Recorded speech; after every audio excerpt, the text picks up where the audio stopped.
Sounds good. Go live. Let's see. Okay, I think we're going live on YouTube as well. It's telling me it's setting it all up. And once I have the go ahead done. So welcome everyone on YouTube as well. Fantastic. Okay, great. So give me half more minute and then we shall get started. All right. Fantastic. Oh, wow. We're already over 400 people in the Zoom room. Fantastic. And I hope that as many as possible will join us on video. It's just beautiful to see all your faces. And to let you all know, in the right top of the view, you can either go on speaker's view, where you can only see me, or you can, tune me out, and then you see everyone. So it's up to you, all right? However you prefer the settings. Okay, so wonderful. So a very warm welcome, everyone. I'm going to start the session now. I'm going to start the screen share, and please let me know if you can see it. I'm sharing now. Madiha, can you see my screen, please? Give me some. Fantastic. Okay, excellent. So we're getting officially started. Let me actually hit the record button as well. Fantastic. And it's recording. So dear Africa Business Jam Starters, a very, very warm welcome to our live session titled Make Money in Africa, the Top 10 Hidden Trends. All right. And today I will really just dive into it all. I just want to give you quickly a quick introduction into me, really, if you don't know who I am. But let's get started. Today I will share as much as I can with you during the course of this web class, including income models that work during a pandemic. I think that is very, very important for all of us to realize. The pandemic may be here to stay for a while. It could go on and off. And it is very, very important that all of you who are planning to build African businesses are taking care of the risk reduction. So you need to find business models that are kind of risk, where you can mitigate the risk towards the pandemic. That is very important for you to incorporate. All right, so I'm Dr. Harnet, and for those of you who do not know me, I'm a certified Africa business trainer. I'm an Africa business coach and consultant. I'm very passionate about guiding the members of our Africa Business Academy and our importing program. So I'm an entrepreneur, a speaker, an author, a champion for Africa, and a very proud mom of 2 sons. My work has been featured in the likes of Forbes Africa, the Africa Business Club of KLM and Air France, also at the renowned Africa CEO Forum. I also led a panel at the Africa Business Conference at Harvard University and spoke at Google, and my work was also featured at BBC Tigrinya. So just to give you a an insight for those of you who may have come across me and my work just recently, I have worked in Africa business, in the Africa business scene for a while, and I absolutely enjoy guiding you. Now, guess what that is? That's actually almost how the sky looked like here yesterday evening. But I just want to let you know, this is my brain on fire when I talk about Africa. And I'm sharing this because I want to let you know that there is so much that I can talk about, so much insights that I can give you, that this session would not nearly be enough. When I hold my live seminars, which I usually hold in London and New York City, we're having like 2 days, a total of 16 hours. So I just want to let you know that today I'm really touching on a lot of trends, but I'm not really going in depth. And that is something that we can then do in the Africa Business Academy if you want to join, because I'm going to share a little bit about that later. Or you also have an opportunity after this session to post your questions, and I can answer some of them if you need some more details. Okay, So also pardon me if I'm falling over my own words. That's just the excitement. All right. So I just want to share a few more facts about doing business in Africa before we start. And what you're seeing here is really like the exponential growth of the population. So on the left-hand side, just in the little people in blue is the world population as it will grow towards the next decades. And on the right-hand side is Africa's population. And what they say is that in the next 50 to years or so, and towards crossing the next century, every like fourth or fifth, 40%, sorry, 40% of the people on the globe will be Africans. So that means every like second or third person you're bumping into will be an African. That is actually a rather interesting development. It just shows you the power of the continent in terms of being a very, very young continent, and a lot of growth happening, not just economically, but so also socially. And that really means that, no matter what, Africa will be on the agenda in this world. The future is Africa. It is the last kind of frontier market, the last kind of emerging market economy that has really not, made enough progress, and so much will happen over the next decade, the next 2 decades, and so on. And therefore, this is absolutely the right time to position yourself. I always say, Africa right now is maybe where China was about 20 years ago, where everything was still in its infant shoes, or 25 years ago, everything was in its infant shoes, or South Korea 15 years ago, where we had very much emerging market economies that were just starting everything on scratch. And so it's very, very important that you're realizing this is an important time for you to come in, and it's the right time. Don't miss the timing of this. I also want to give you a quick insight into, okay, where in Africa do I best start? And many of you are, well familiar with that kind of teaching, but I know we have a lot of new viewers among you. And so, as you're aware, Africa, of course, is a continent with 54 markets, all right? And that is just another important aspect why it varies so much from other emerging economies. Because if you're looking, at Brazil or China, you have homogeneous markets.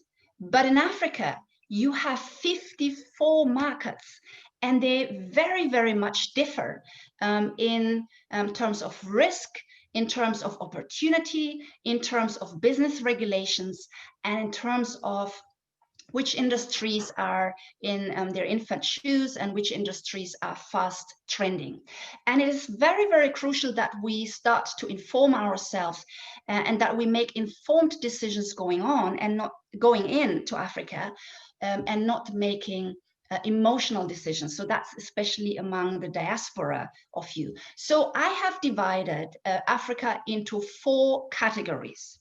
And I don't mean north, south, east, and west, but 4 categories based on the risk and opportunity ratio. All right. So you have category number 1, which is a high risk, high opportunity ratio. So these are countries where the risk is very high, but so is the opportunity. And those are, the countries I marked yellow. And then you have the high risk, low opportunity countries in Africa. So these are countries in Africa where the risk is very high, but guess what? The opportunity is actually rather low. And then you have countries where the risk is relatively low compared to the rest of Africa, and the opportunity is very high. And then you have the last category, the 4th category, where you have a low risk environment, but opportunity is also very low.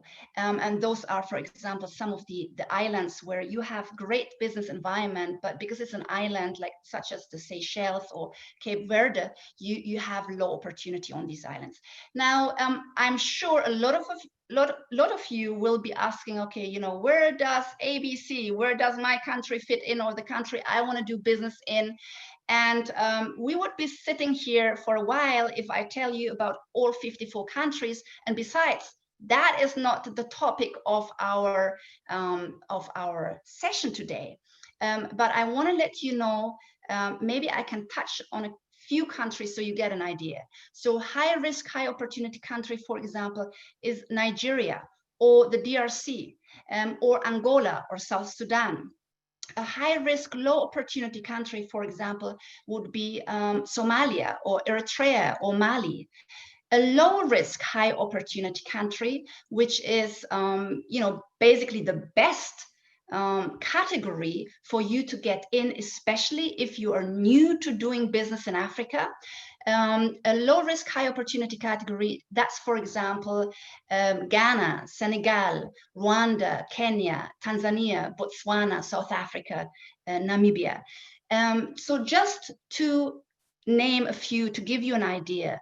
And it is so important, you know, dear Africa Business Jumpstarters, especially for those of us who either come from the outside in as diaspora or Friends of Africa, or those who are even within Africa and who are flexible enough to you know, make choices.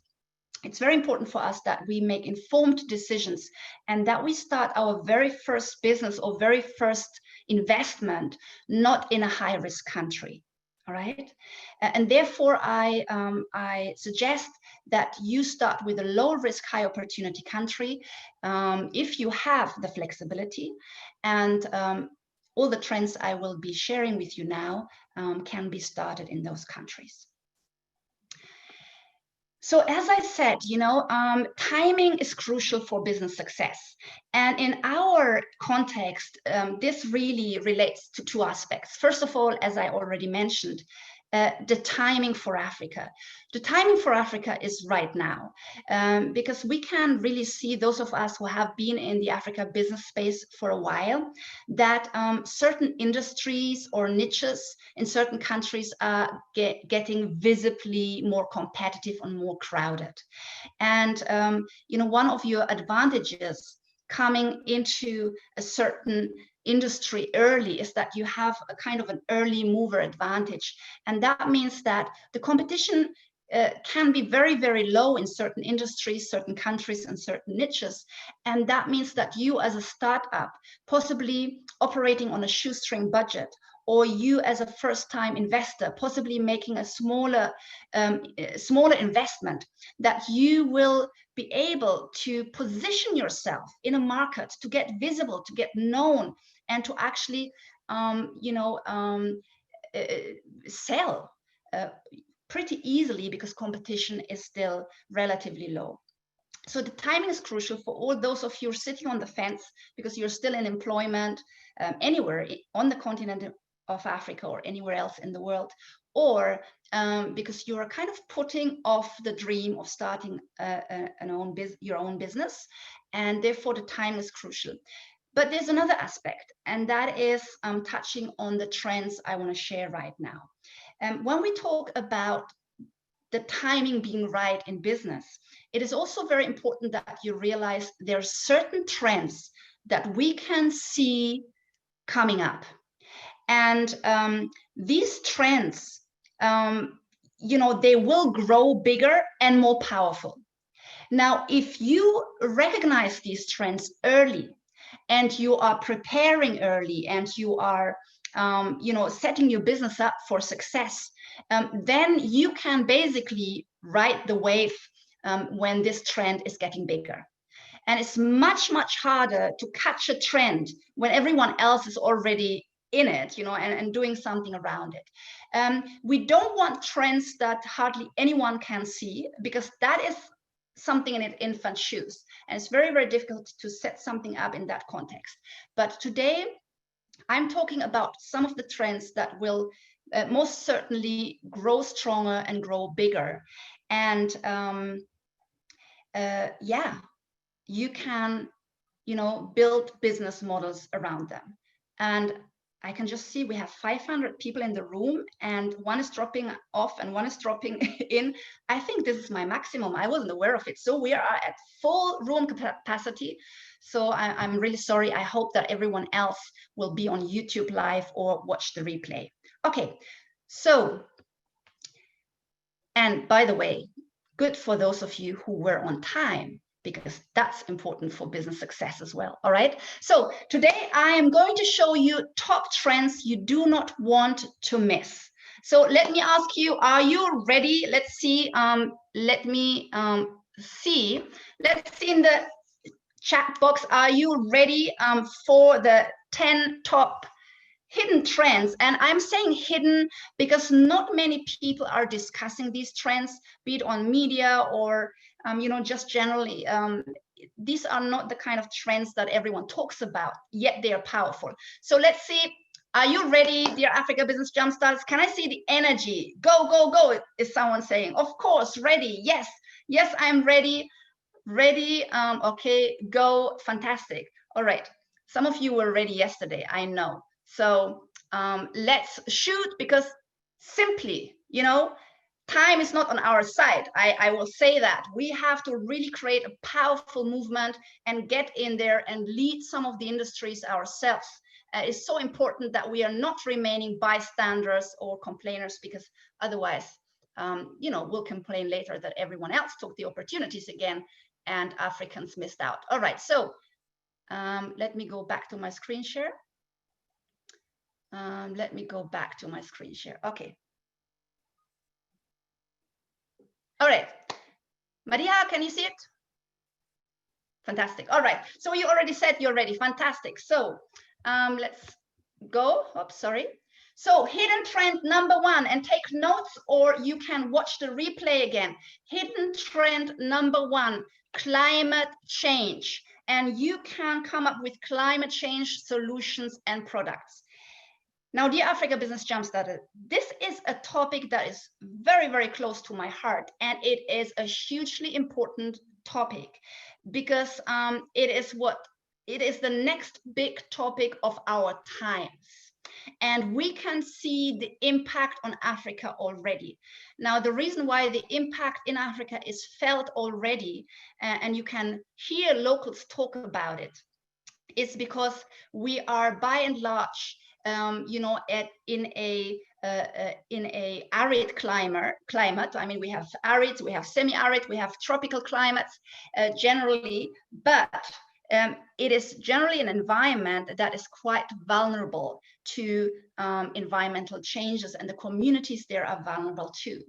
And since this is the new big topic for decades to come, it is time for you to build climate change solutions and products that are tailored for Africa. All right. So I want you to quickly really take this in. I'm not sure, some of you may be aware that Europe, for example, the European Union, which by the way is a huge market for Africa, also because of its proximity, has agreed in the Paris Agreement that they will become carbon neutral by 2050. All right. As in carbon neutral, that means the whole European community should not be producing any carbon emissions anymore. It is planning as a market to cut carbon emissions by half by 2030. Come on, 2030 is just around the corner, and there you have a huge market that is planning to cut its carbon emissions by half. Now, in the middle, you can also see the CEO of Amazon, Jeff Bezos, and Amazon. And the reason why I'm mentioning it, it doesn't really matter what we think of Amazon. I want you to see the trends that are happening globally, because Amazon has announced that it wants to basically beat the European Union by 10 years. So it has pledged as a company to become carbon neutral by 2040. so 10 years earlier. All right. So I want you to be really aware that we are talking about entire economies, entire value chains, entire manufacturing systems, entire consumer habits that will change. And that means, you know, if you're producing products in Africa and you're, for example, planning to export, it matters. If you're bringing in tourists, it matters. If you are, and that is the most important, are worrying about the climate effects globally and especially in Africa, and the communities, especially the poor, that will be affected by it, then it is important and time that all of us do certain things. Number one, we have to amend our business models to business models and our companies to business models that are more environmentally friendly and that mitigate carbon. All right, that's one thing. And the other is that we can now come in and create climate change solutions and products. All right, so let me share just one idea. And I told you, my brain is on fire, you know, so I can only share a little bit here.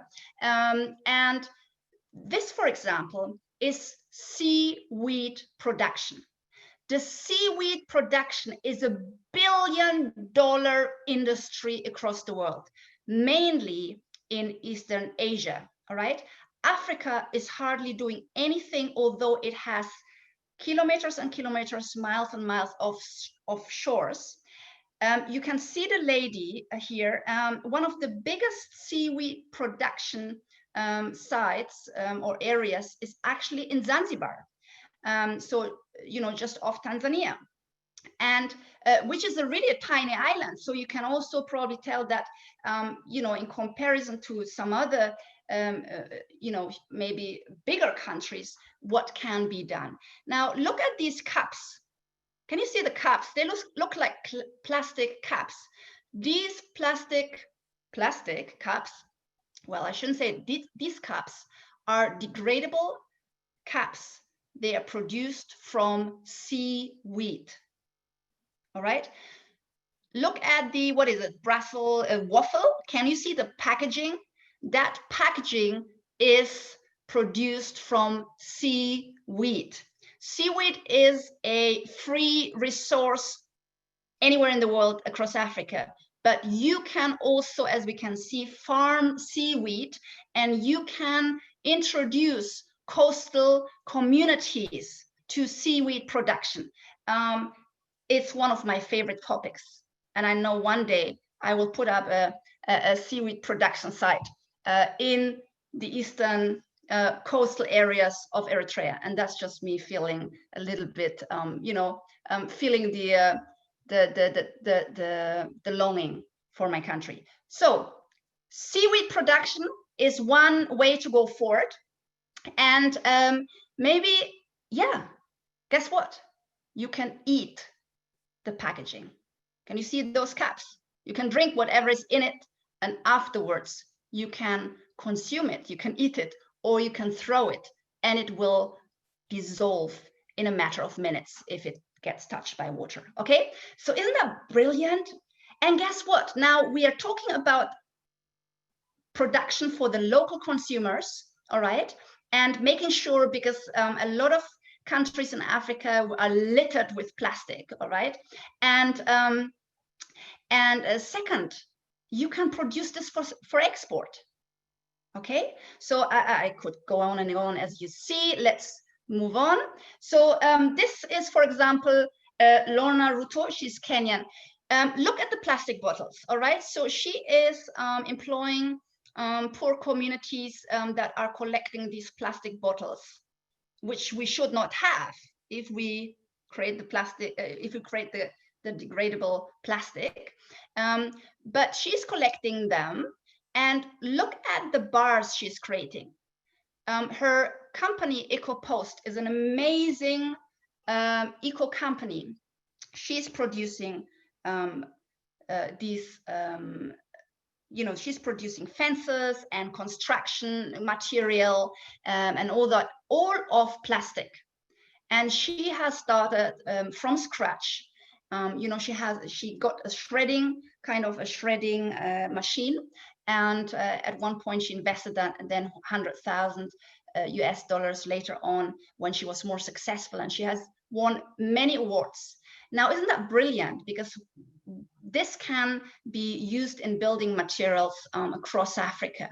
Okay, so possible business models, and as I said, there's so much. I'm just giving you some ideas and some inspiration today. So number one, manufacture green building material, and there's so many ways to do that. And that is the way forward. Green building materials is the future. Number two, offer green transport solutions. So, for example, where I am, I'm in Germany, as most of you know, and just the last couple of years, in every city, we have these electric scooters showing up. I mean, they're at every corner. And you can simply just use your mobile phone, and you can scan the scooter wherever you find it. You also have a map, so it shows you where the next scooter is. And that's it. Off you go through the city, completely environmentally friendly. Then you can also start a very powerful social enterprise. Tree planting. Let me explain. This is a very powerful social enterprise. And if you want to see the concept, you can look up a company, and I don't know where the company is based, actually. It's called 8 Billion Trees. And I know that that kind of concept is used in some African countries already, not just by 8 Billion Trees, but by other social entrepreneurs who have taken this up. So here's how this works. People across the globe are concerned with carbon emissions, all right? So maybe sometimes when you book a flight online, you will also be asked by the flight company online, if you want to, spend maybe $2 or $5 or $10 to reduce your carbon emissions, because you're producing carbon emissions when you're going on a flight. So as you can see, corporate companies are taking this up.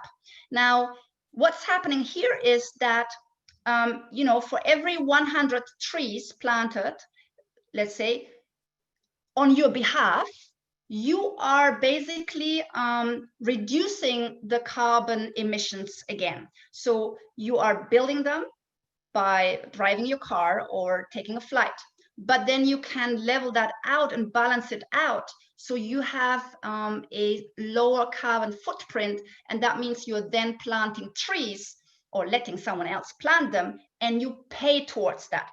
Guess what?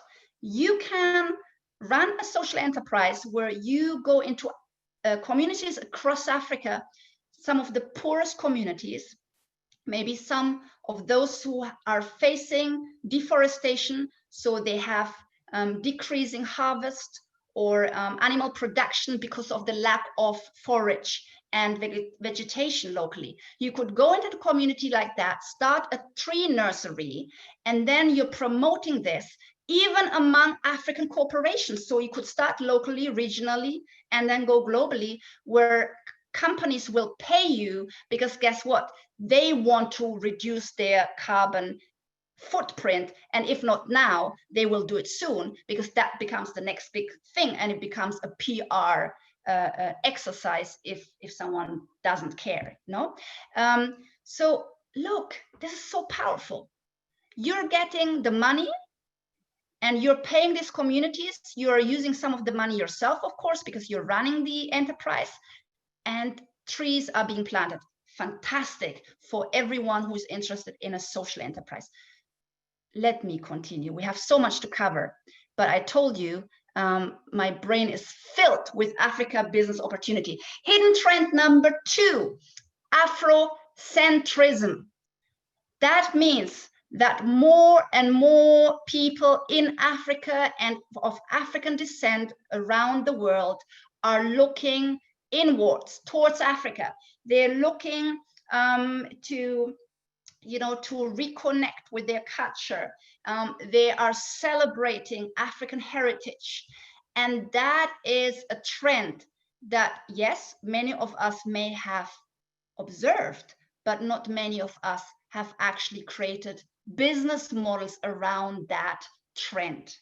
All right, so you will have the made in Ghana, for example, efforts. There's made in Kenya, made in Rwanda.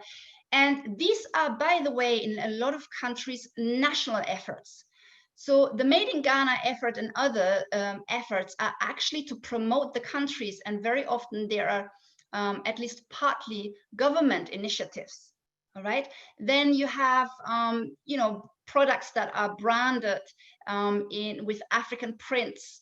And so there's opportunity for you, dear Africa Business Jumpstarters, to run business models around this. Let's have a look. Possible business model. First of all, offer, for example, cultural training. This is for those of you on the continent who have not missed out on their heritage. You understand the language, the culture, the customs.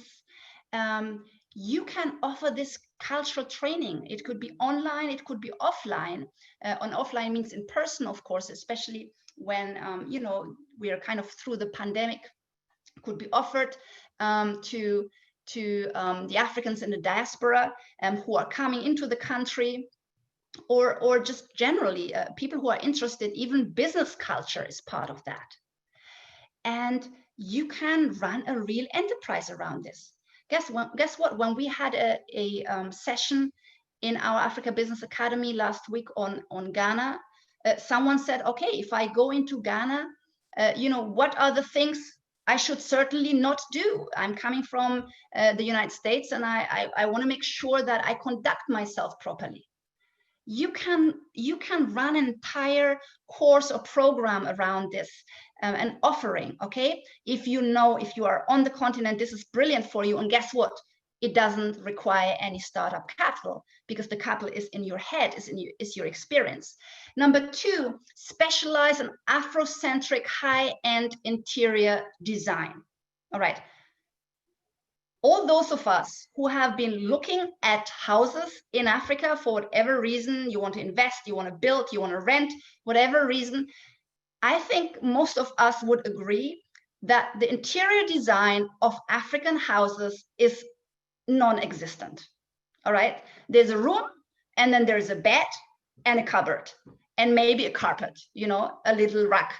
I am amazed as to how little understanding or expertise there is to really design houses beautifully inside. You will find in some high-end, maybe, well, South Africa is different. It certainly stands out. And you know, I've seen some beautifully designed high-end developments in Ghana, in Kenya, but they are really the exception, very rare. And my gosh, if you are creative, if you have experience in interior design, or you're a very creative person, there is so much room for you. So much room for you.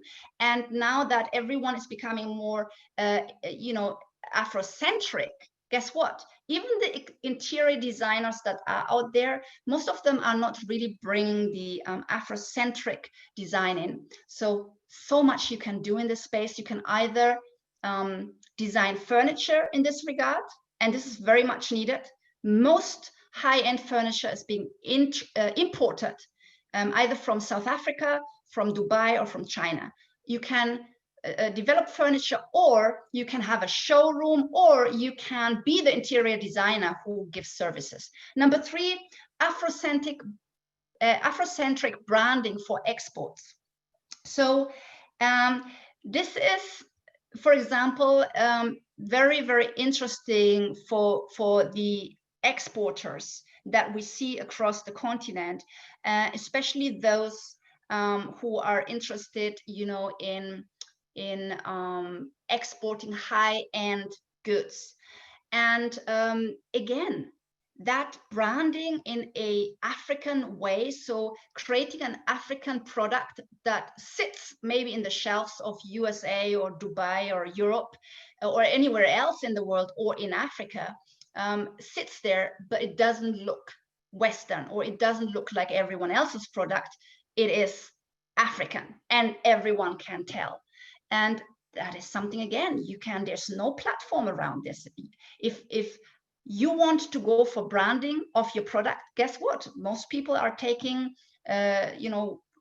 platforms like 99 Designs or Upwork, which are great, but these are international American or Western huge platforms. What about creating a platform for Afrocentric branding experts and graphic designers, for example?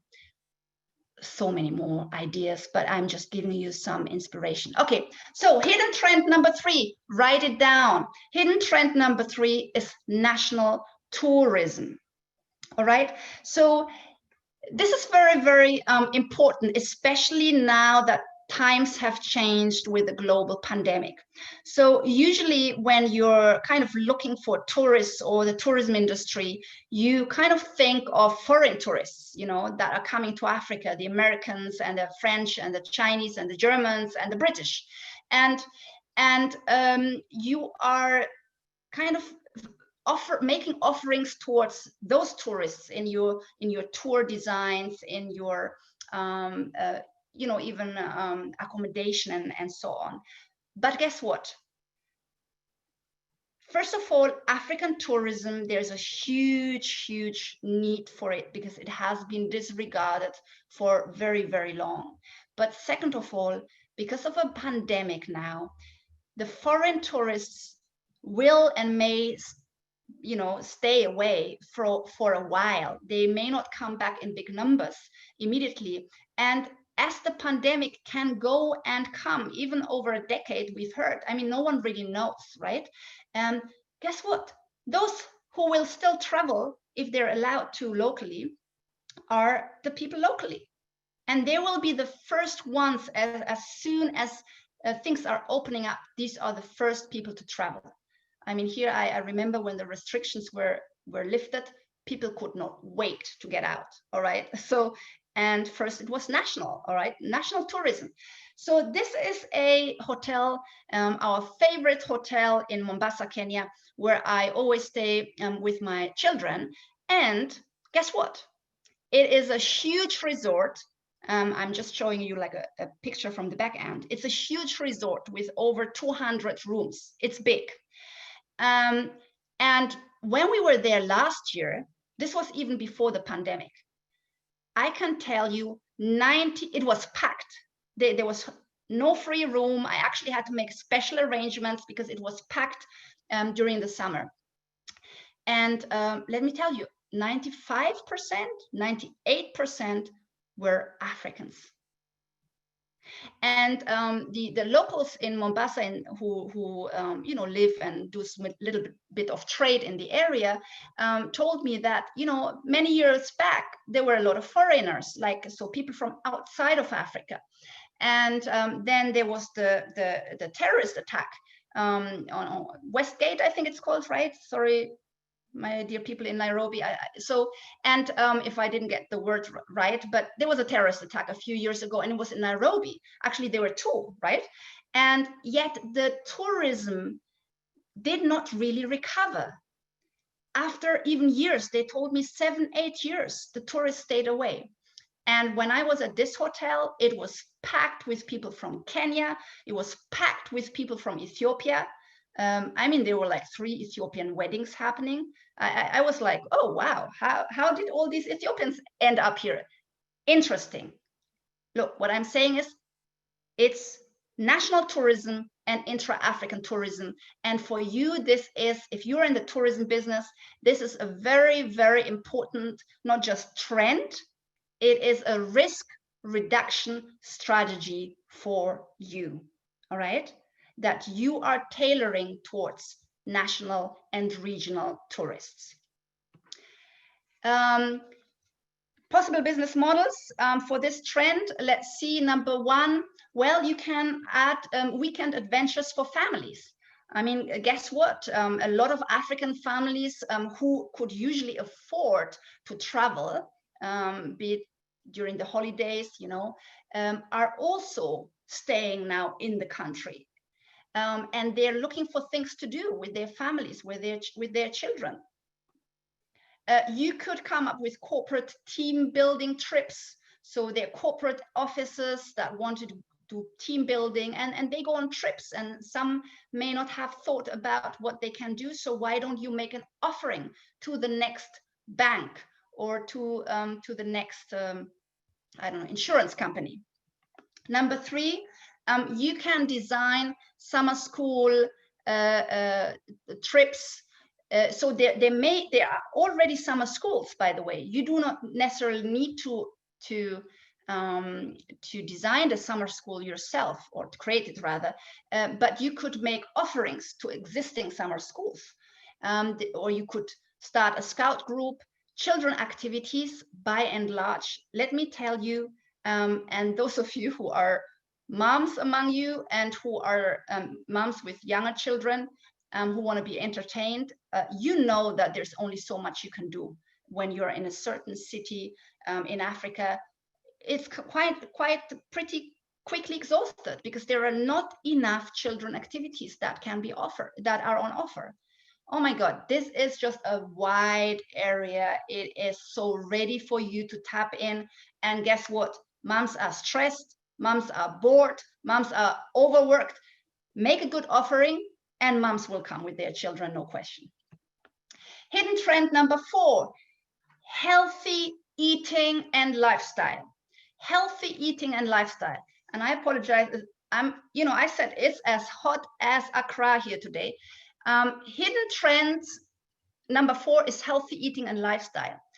Now, this one is a campaign, almost like a campaign protest in Nairobi. And it happened actually last year when I was in Nairobi. There was a national cancer scare going on. And if I remember correctly, because this is something what someone told me, is in a matter of 2 months, 3 of the politicians or members in parliament had died of cancer, and suddenly it was everywhere in the news, and it was one burial after the other, very high profile. And I'm sitting in a taxi, and a taxi driver says, "Oh, we're Kenyans, we're dying, we're dying." Then I talked to another entrepreneur about fruits, and he says, "Well, now I need to plant fruits that are healthy, that can keep us healthy, because Kenyans, we're getting sick." So I also heard the same happening from a colleague. I think it was in Nigeria. Just recently he told me, somewhere in West, I think it was Nigeria. It was my colleague Chinonso, I think, who told me about it, where a politician died, but don't quote me on that, okay? But it's happening when well-known people die, and it happens again and again. Now, that is how the population gains awareness, all right? And so guess what? People now worry. And there is so much space for you to come in. So what I want to let you know is the growing trend of becoming more health aware has been happening in many African countries over the last few years. It is now even increased because of COVID-19. Okay? So possible business models. Well, open a gym or a yoga retreat. Can you see the gentleman? And this is, by the way, I mean, it may look funny to some of you, but these are actually local gyms. Sometimes you find them in the middle of the neighborhood, just under open air, or somewhere on a beach or something. And when you talk to a lot of people who live in the cities of Africa, especially people who maybe have been exposed to the West, and now they're looking for a certain standard in their gym or yoga class, they complain. They say, "Oh, a lot of gyms are really, not really, they're smelly, or, sweaty, because maybe there's not good ventilation, or the equipment is very old." And of course, there are some really nice gyms. I've seen some in Nairobi. It was part of my exercise for a business model. And guess what? you can actually make really great money. And I've seen a gym in Nairobi, which was on the, I don't know, the 5th or 6th floor. So it was even in an apartment. It wasn't big at all. It wasn't a big room, some nice wooden flooring. And they were just like, there wasn't much, a few, little bit of equipment where you can run. And then they were running fitness courses in there and aerobics. And this place is making money. All right. And if you're if you have machines in there because you invested in them and you have a nice manager, it's a passive income model because, well, the machines make the money for you basically, and you just need to make sure everyone is happy at the gym. Okay. So that is a great area to come in. You can also sell superfoods online. So the superfood industry is fast growing across the globe. Again, the need for superfoods because of COVID-19 has even increased ever so more. Superfoods are the kind of foods that have an exceptional amount of antioxidants and nutrients and vitamins and minerals. So the moringas, baobab, and all sorts of oils and powders. And well, when I traveled through Tanzania, I traveled from Dar es Salaam to Dodoma. I've never seen an area with so many baobab trees in my life. Absolutely beautiful. Guess what? It is a free resource, and you can even you can hire local communities who could pick the pots and then grind it into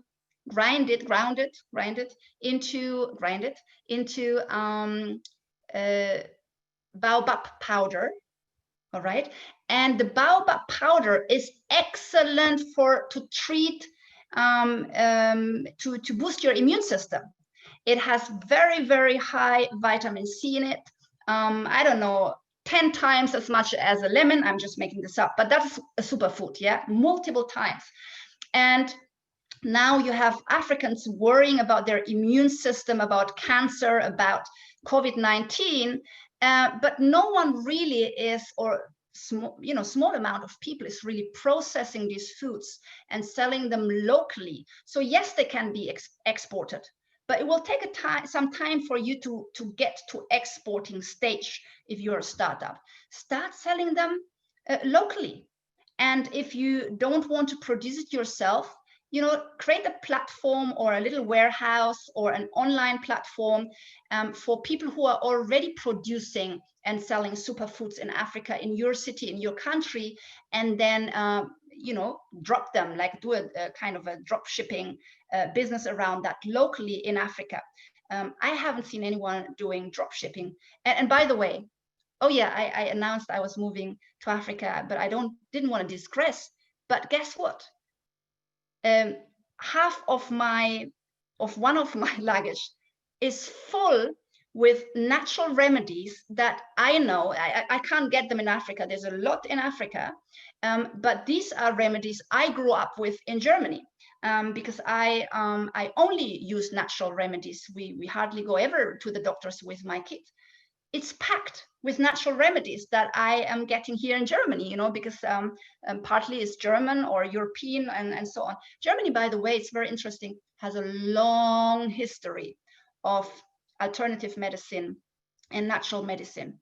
So that's another of my passions, but you can create a business model around that. And medical tourism is another one. So while we see that there are travel restrictions, so even during a pandemic, a lot of countries allow travel for medical purpose, for example. But just generally, medical tourism is an area that is very profitable in Africa, because sadly, our medical institutions are by and large very poor, and so a lot of people who can afford it are seeking treatment outside of Africa, including, as we all know, the African so-called leaders. Okay, they're letting everyone else suffer inside, but when they're sick, they're leaving. But anyway, it is an opportunity that is very profitable. And number 4 is that you can now produce organic fertilizers. Again, this is huge, because a lot of the scare, the cancer scare in Africa, is closely related to the perception, and quite rightly so, that the food is, contaminated and basically poisoned, either because it's cheap food that came from China, and Africa is kind of the dumping ground for that cheap food, or because also locally some of the commercial farmers are using pesticides. And so there's also a huge trend now going on in Africa. People want organic, and so that means organic fertilizers are the way forward. And you can create organic fertilizers out of the most amazing sources.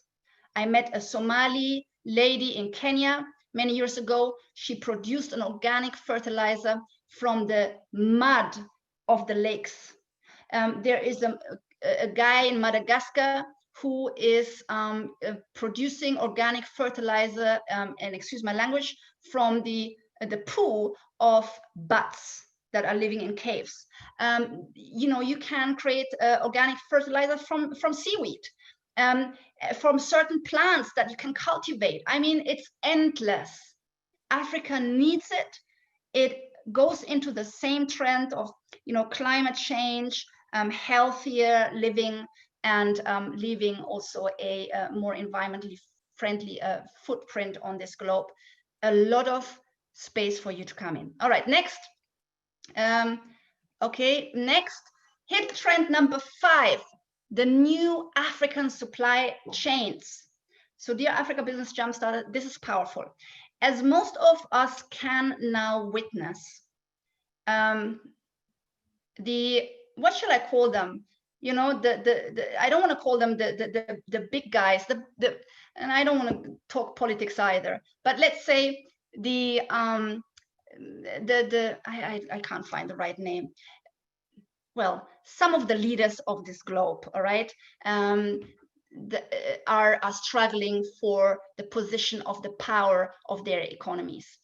So USA, Russia, China, then Arab countries and Turkey, and so you have a kind of a power struggle going on that includes so many aspects. Some of it is military, and some of it is just in terms of natural resources, and some of it is now the new supply chains for everyday consumers.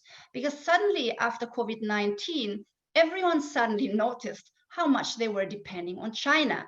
And well, they didn't like that for the obvious reasons. And now people are actually rethinking their supply chains. They want to become less dependent on China, and they want to go more local and regional, or looking for alternatives across the globe. So Africa also, is looking by and large more towards local and regional, and that is a very good thing. But so is Europe and the rest of the world, including China, by the way, who's looking for Africa now for its supply chain. Not just natural resources, but all sorts of things. So if you're buying the shea butter in Europe, well, the shea butter may be the shea butter that China bought of Africa and is selling it on the global market. So this is a powerful time for you to position yourself in the African supply chain. It can be at the primary production end, agriculture. It can be at the processing end, food production and manufacturing. It can be at the branding and marketing and packaging end, and just exports, right? And also the communication of that. You need to communicate between the different sections of the supply chain. So Strive Musiva, who I think is one of the greatest African business leaders that we have, I like how committed he is to the youth. He's one of the few African business leaders. I mean, we have some. Tony Elumelu is another one. We have some, but I would have hoped that there's so many of the African business leaders on modules who are then training and empowering the youth. And Strive Musiva does it. And what he has said is that he believes that Africa's food industry will become the next billion-dollar industry globally, all right, and in Africa, of course. And so he urges everyone to get into the food industry, because do you remember the chart that we saw at the very beginning of this session, that 40% of the world's population will be Africans in the next, I don't know, 8 years? That is crazy. 40% of the entire global population. I mean, I worry for those who are scared of the black man, because there will be a lot of them running around on the globe soon. So, but this means for you then that, you know, there's no way out. Africa needs to eat every single day, and so does the rest of the world. And now the rest of the world is looking for suppliers other than China. And that is the right time for you to position yourself right now and for decades to come. This young lady, Jennifer Bash, I hosted her on one of my YouTube videos as well. She is the founder and CEO of Alaska, Tanzania. And Jennifer, for example, and the reason why I'm sharing this, I just want to show you how it can be done. Jennifer, for example, she decided that, okay, we have a lot of producers in Tanzania. I do not need to grow myself or produce myself. I don't need to produce the eggs or the rice. We have farmers who do that. But guess what? These farmers are from the rural communities. They, you know, they do not have access to marketing, branding, packaging, transport, storage, or even the store manager in the supermarket. And she decided to just buy the produce of them and then to package it herself in her own brand, which she called Alaska, Tanzania.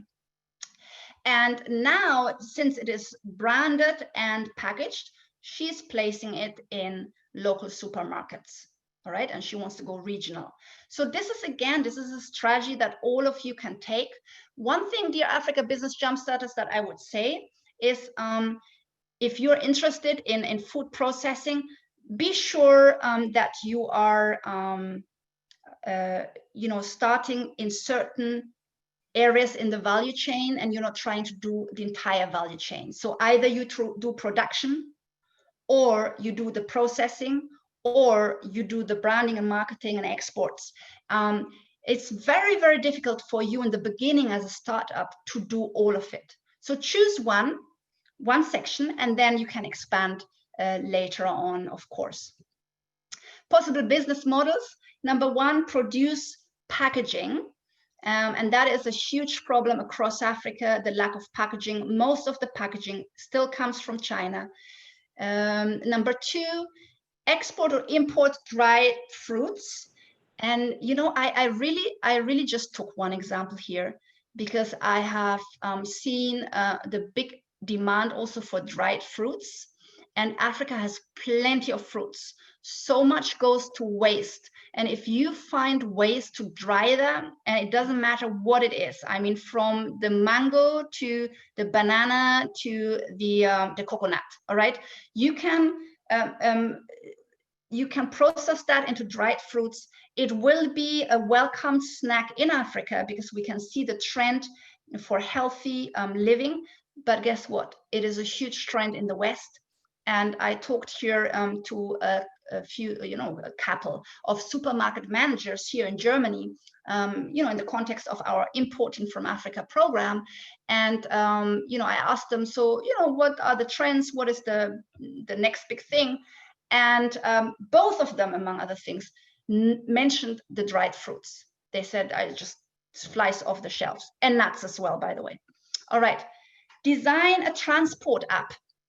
All right, so we are here talking about the new supply chain order, which is a new global order, and how you and Africa need to position, how we need to position ourselves in that new world order. But guess what? I mean, transport really and the logistics of supplies is still very, very much not competitive, let's say that, not competitive or at a global standard.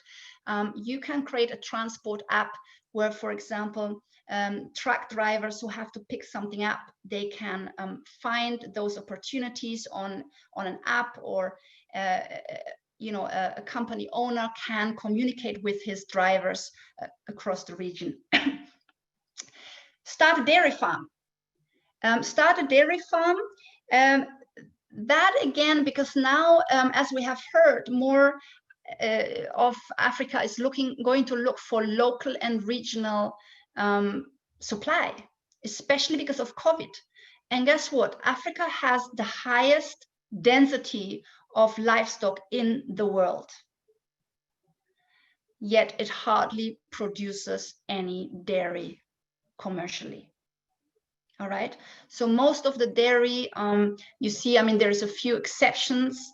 Rwanda has done amazingly in the dairy production, covering now most of the country. You can get even milk in what are they called? I lost the word. Where you can basically put a cent in or something, and then a package of milk comes out of the machine anywhere locally. They have these milk machines across the country, which is fantastic, and now they're also exporting to the region, to Tanzania, for example. But Ghana, for example, when we talked to the Minister of Agriculture there, he said, yeah, unfortunately, we hardly have an existing dairy industry. And I spoke to someone in the diaspora who lives there, and she said, you know what, Harnet, I would pay double or triple for a good local milk in the supermarket. The milk is imported. I don't trust it, but we don't have anything here, or it's very difficult to get safe milk. And so there's always shortage. And as many of you know, I have worked with nomads for over a decade. So I know what they can produce, but I also know that they really, really lack markets and buyers. All right. Hidden trend number 6, sell convenience. And let me actually check if everyone is still here. I want to make sure I'm not losing you. Are you listening? Are you still up? Are you still breathing? Are you still rocking, or are you falling asleep? Okay, you're waving. All right. Yes, I'm so focused. Yes, great. I'm up. This is really good. I'm here. Great information. Okay, fantastic. All right. So let's keep focusing. Let's keep focusing. Back to my screen share. Back to my screen share, and let's go. Okay, so sell convenience. So this is a trend that, again, many of you may have noticed, but hardly anyone is really, or not a lot of people are discussing, business opportunities around that, except maybe for a home delivery. But there are so many business opportunities around that. So what we have is a fast-growing consumer class in the middle class, and now you have especially women who mainly traditionally were staying at home or looking after the children, or in the rural areas, of course, they're also working harder than everyone else, by the way, because I've worked in the rural areas for a long time. Now in the cities, however, they have jobs, they have careers. They're also looking after the children, they're multitasking, and many of them are overwhelmed. There's not enough time. And it is now for you to recognize that and to see how you can create offerings, products and services around the subject of convenience, especially targeted at African women in the upper middle class. Possible business models here is personal concierge services. So you could have a company where you have maybe other women or young men running certain errands for these busy women, just similar like you may have a company, a cleaning company, or a company for childcare. Personal concierge services, and you can be really creative in your offering. I remember the story, this is a while ago, of a woman here in Germany, and this is really long time ago, but I was so impressed at the time. She started a business packing the luggages for business people here in Germany. So she would come in, and pack their luggages for their business trips because they're so busy. I mean, I wouldn't want someone pack my luggage, but guess what? She said she has so much demand and her company grew so fast. So of course you need to make sure this is localized for whichever country in Africa you are offering this, but this is a possible business model. Delivery services, of course, and then in-house spa services, for example. I mean, I'm just dropping some ideas.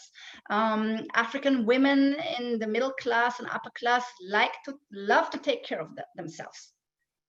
That is something I've learned from them. So yes, because I never learned to, seriously, I never learned to have my hair or my nails done. I'm just a hard worker. Even that needs to be learned from from your mom or from your community. But then when you step into Africa, you better dress to impress. I mean, I don't know, that's in the cities, if you are among certain people anyway, you don't need to walk around like a diva. But let me say, women there like to look after themselves if they can afford it. And you can offer spa services in-house, for example. I think I just talked too much, but anyway, let's move on. Creative childcare services. So creative childcare services, with that, I don't mean, your typical daycare center, but it could be childcare services, I don't know, around shopping malls when women want to go shopping and maybe, they can leave their children somewhere to play for 2 hours so they can enjoy their shopping. I mean, there's so many ways you could build something around that, and that would definitely be needed. Hidden trend number 7, online business and services.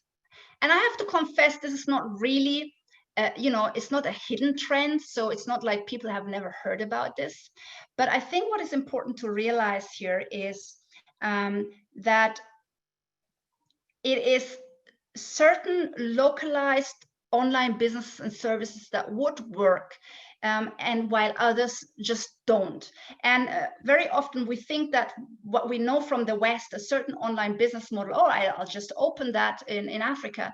And then we wonder why people are not buying, because actually people in Africa do prefer one-on-one and personal interaction. And therefore, a lot of the online business models that we know in the West that are successful, and people tried them and they failed. So I think that the hidden trend here is, number 1, to realize how can you incorporate, first of all, local cultural and traditional habits into an online kind of business and service. We have seen people doing that. And now, of course, with COVID-19, guess what? still a lot of now a lot of Africans want to either build online businesses, or they need services delivered online that they did in person in the past. And so again, I think this pandemic also provides an opportunity here to rethink, okay, which services can people actually not easily access anymore during a pandemic? Could I provide this myself? And then there's, of course, affiliation. So, you know, there are a lot of affiliate programs in Africa already out there. And your best bet are the companies in tour and travel, in e-commerce, and banks, loan agencies, and remittances companies. These are some of the top companies in these industries that already have affiliate partnership models, and you can simply sign up. So that means you are then selling for them. And I'm always sharing the story of, you know, a bank manager of a top bank in Accra. It's an international bank, who says we want to bank the diaspora, and he travels like to London and goes to certain community services in London, because he's hoping to sell some of the bank offerings, the bank products among the diaspora. So he's traveling himself. So that means if you then have access to a diaspora community, and you know, you could start an affiliate program like that, selling certain products that could be interesting to that community.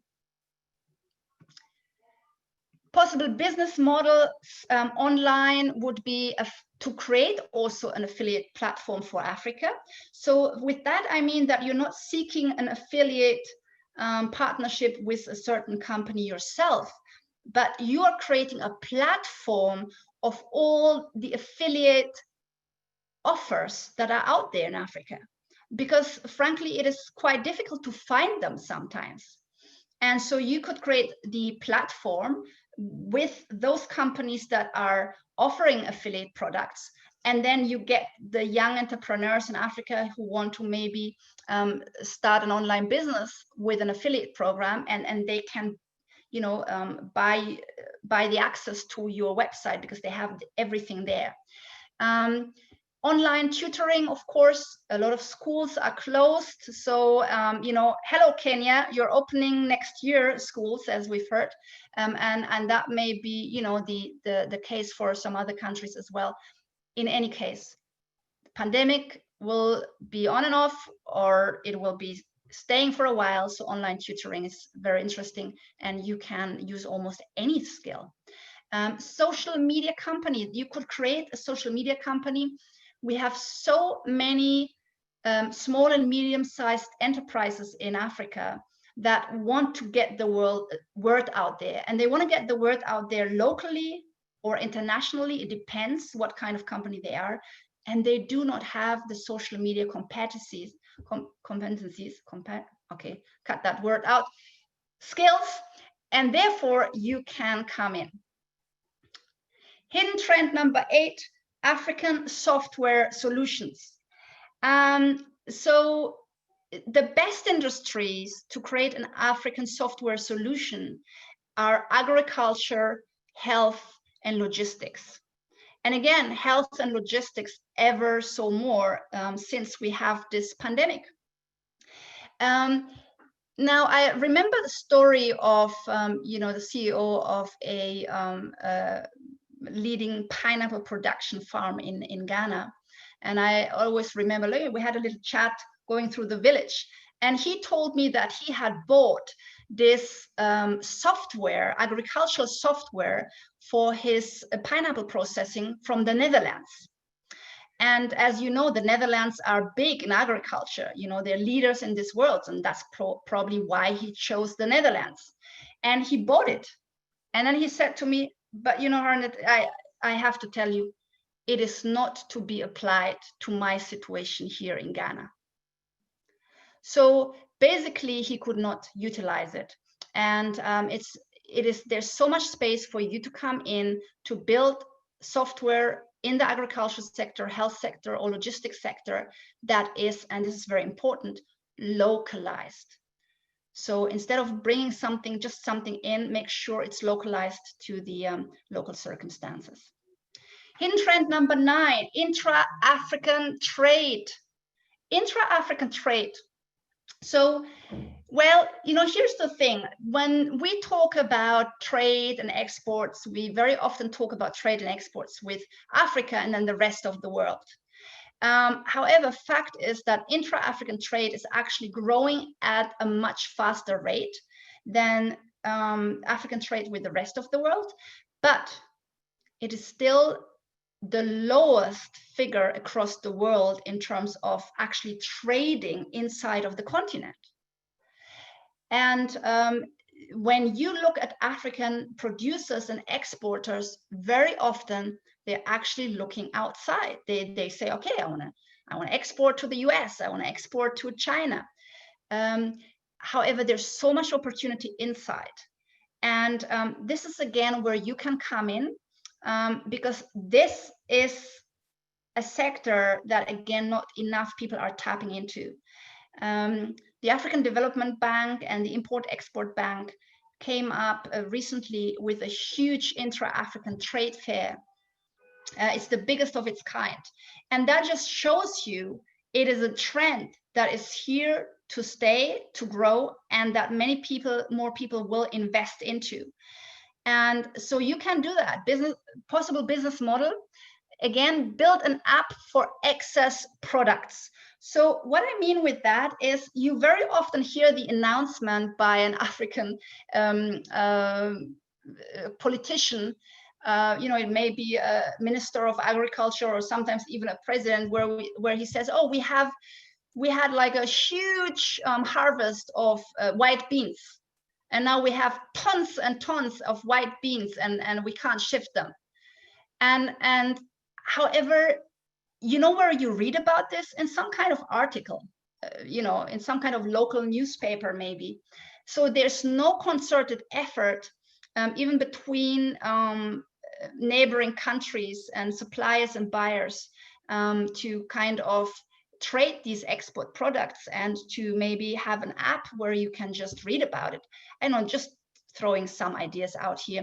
Start a PR company. You know, there are companies there producing amazing products made in Africa, but most of them struggle with their positioning and their branding and finding buyers. And of course, you can become a broker, but I think many of these companies actually need, you know, a PR, so to be in the public eye and to be talked about, you know. So that is something you could offer, or you become a broker where you connect the buyers and the sellers within Africa. And the last one, hidden trend number 10. And I know it's not hidden, but hardly anyone is creating a business model around that. And that is the diaspora movement. All right. It's huge and it's growing. And when I announced I'm moving to Africa, I was absolutely amazed by how many people wrote in and commented. They wrote emails or commented under my YouTube video and saying, oh, I've made the move, or I'm planning, I'm going in 1 year, I'm going next month, I'm going in 2 years, I'm going in 5 years. So suddenly it sounds like everyone is going, great, fantastic, you know, let's do this. So, and even a lot of you, I know you have this quiet dream, you know, you have this quiet dream, but for some reason you have suppressed the dream, maybe because of your spouse or your safe job or your children, or there may be so many reasons. Actually, someone shared reasons with me also from his perspective in the comment section.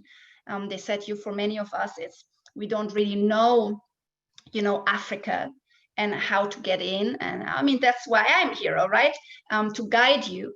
But I can understand that for many people, you know, it is so much new and so much unknown, the unknown. And so guess what? There are those of us who are already on the continent because you live there, you've lived there your whole life. There are those of us, the diaspora, who are returning or who are already there. And so you can create offerings around the diaspora who is coming back and who are feeling lost. They don't know where to buy, to build, to get a doctor, you know, where to put their children in school. And those kind of questions are starting once they're still away, you know, at home. So, but even once they come and arrive in Africa, there's so much support they need.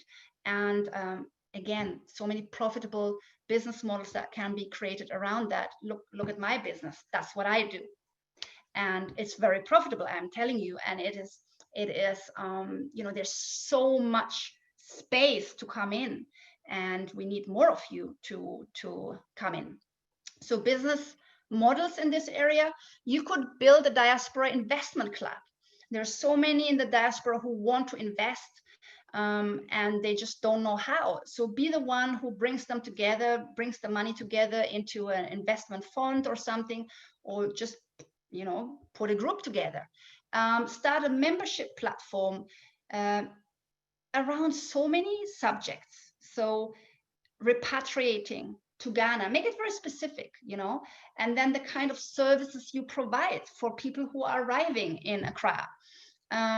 And people can maybe pay you, you know, a 12-month membership fee for that, because you are supporting them for the first 12 months upon their arrival, with all sorts of aspects around schooling and housing and health insurance and just finding their ways. And you can create a membership platform online or even a group locally. And people would pay you for that service and for those insights and that support. Absolutely. Yeah, repatriation services, basically that's what it means. Or you become a YouTuber, all right? You become a YouTuber. And I love how there's so many amazing YouTubers out there. You know, I love to watch some of them, and I'm sure many of you do.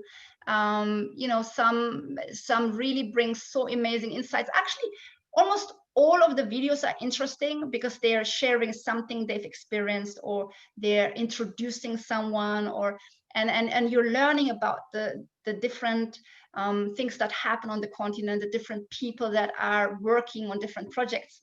You can become a YouTuber yourself. Let's say you are planning to move to Africa in the diaspora. You can become a YouTuber around that. Or maybe you are from you know, a certain country in Africa, and you know the culture very, very well.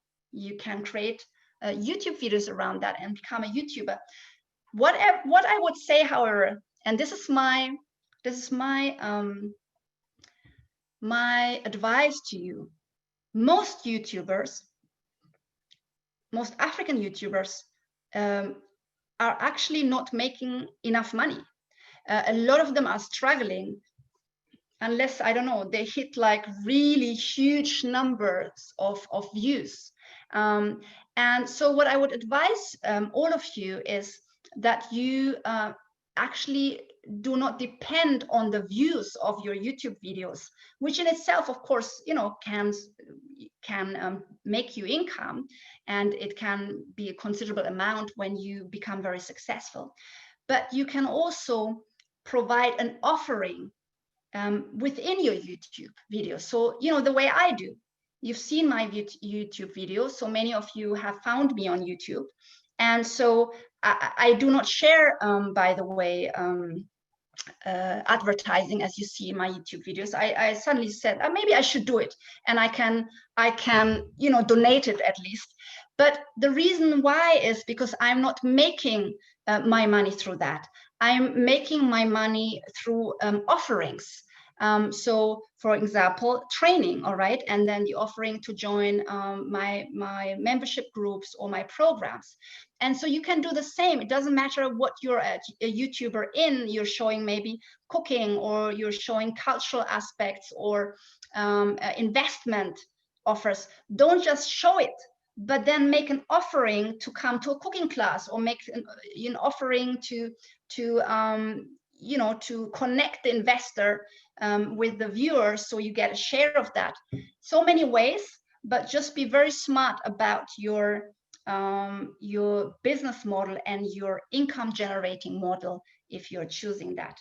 And by the way, I love that business model because it allows for freedom. And I know how many of you are looking for just that. All right.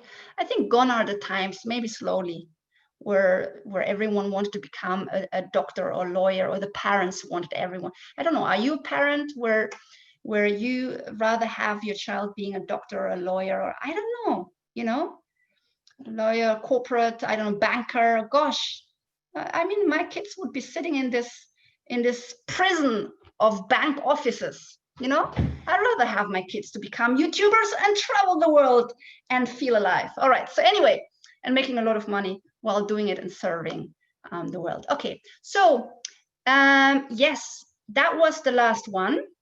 So the Africa Business Jumpstarters. See, this is the road to your dream. All right. And I know that many of you are dreaming about something, about leaving a legacy, about leaving the United States. I think that is a big one for many, about finding your freedom, you know, becoming your own boss, doing something meaningful, contributing. And I truly, truly believe, and I say that again and again, I believe Africa can give you all of that, all of that. And it is just so important that you are brave enough to break out of well, maybe of the life that has served you thus far and that may not serve you anymore. I mean, that's all what growing as a person is all about. You don't stay stuck in the same situation for 20 years. You grow, you change, you go into new spheres and experience new things, and you build new things. And so you know, it starts with a decision. Many of you have made that decision, but those of you who are still feeling, you know, I'm not sure, usually it's because you have not made a clear decision that you actually want A, B, C, D. Make a clear, unapologetic decision that you're going for it. You only have that one life, you know, let no one talk you out of it. And yes, I get it. Some can't leave because of children, and I get all of that. Start engaging with Africa already, because you children will grow up, you know.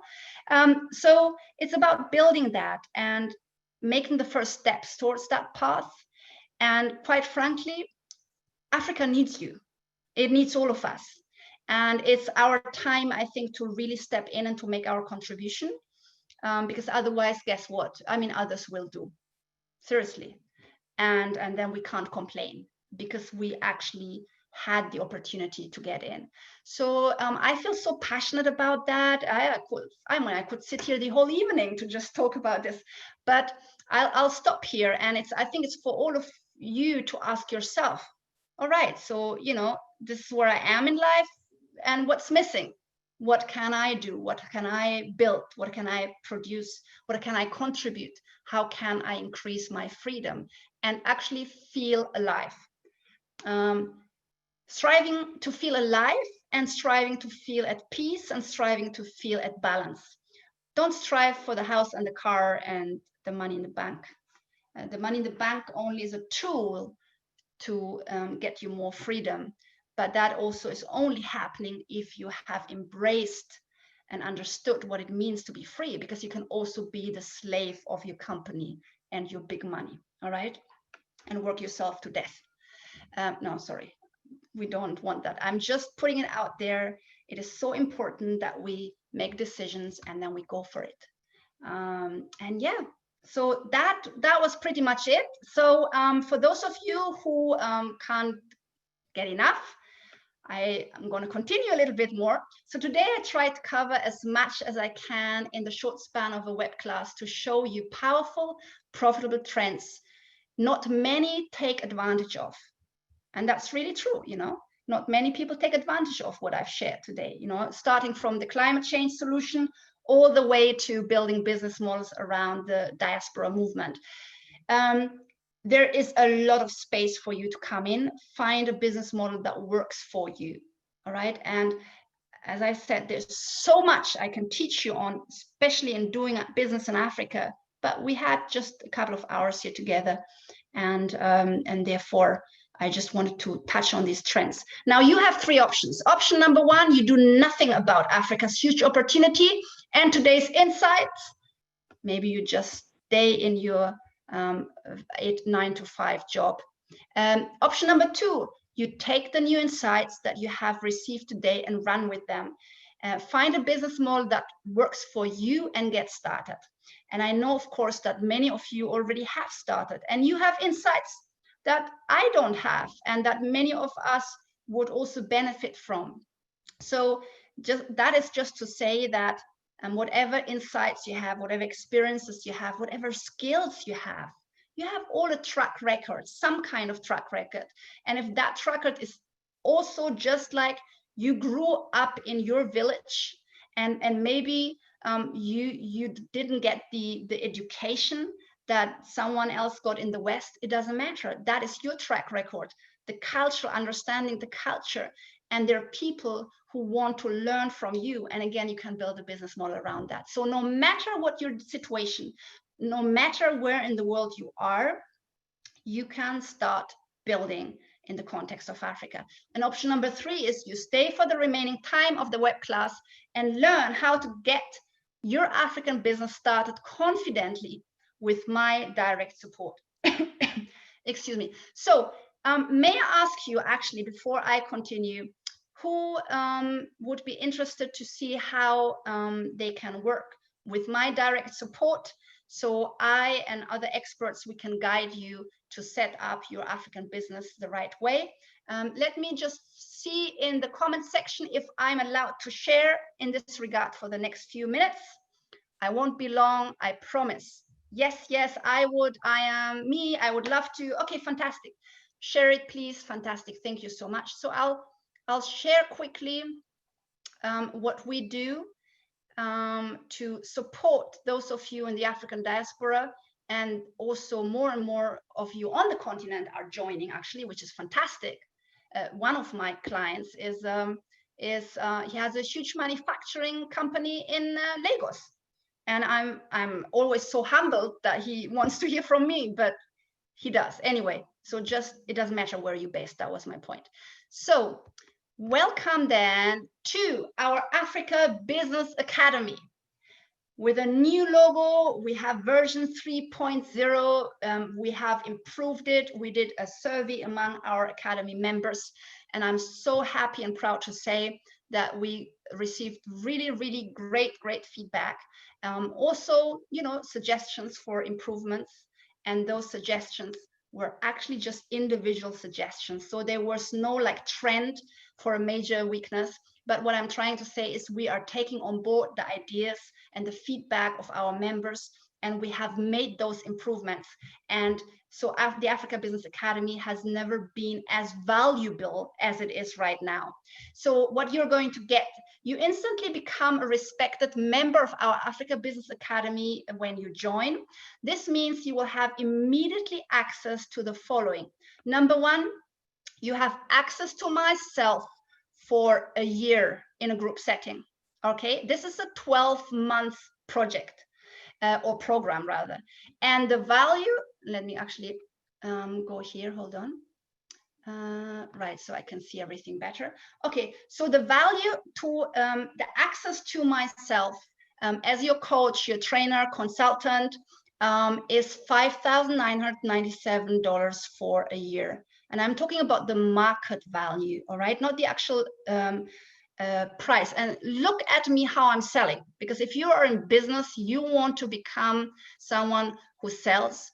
And if you are in the online business world and you get a trainer for a year, even in a group setting, I have paid more than that, I can tell you. And there's no one out there who teaches what we teach in the Africa Business Academy. You also get live group mentorship and success coaching weekly from our other experts. So we have now 4 experts at the Africa Business Academy, experts on, you know, agriculture, experts in Ghana, experts on systems and sales processes and marketing, and with you know, a great experience, insights, and so much valuable you know, guidance they can give you. Again, you're getting 1 year access to that or more. You know, if you want to stay on, you can always stay on in the academy. You also get access to a monthly winning business training video. So what I always say, it is so important that you learn how to do business in Africa, because Africa is a very complex market, but it is even more so important maybe to learn how to do business. Okay, I always say, you know, we learn how to drive, but we're happy to pay for that.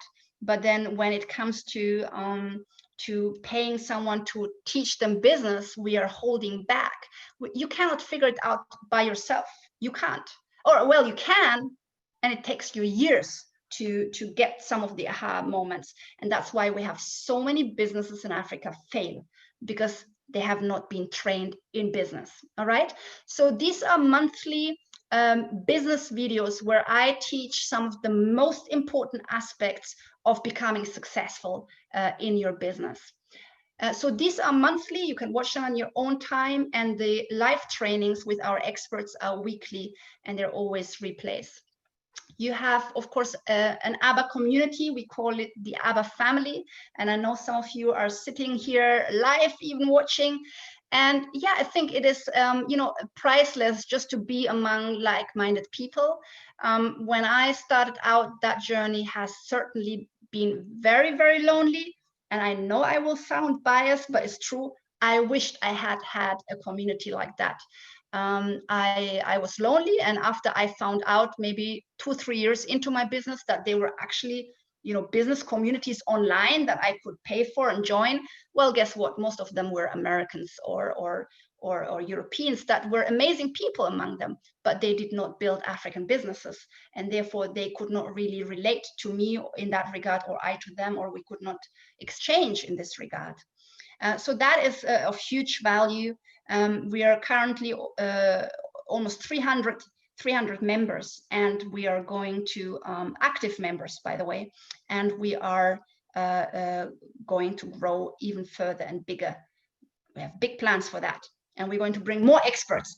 And if you sign up today, you will also get this amazing bonus, which is the Virtual Africa Business Bootcamp course.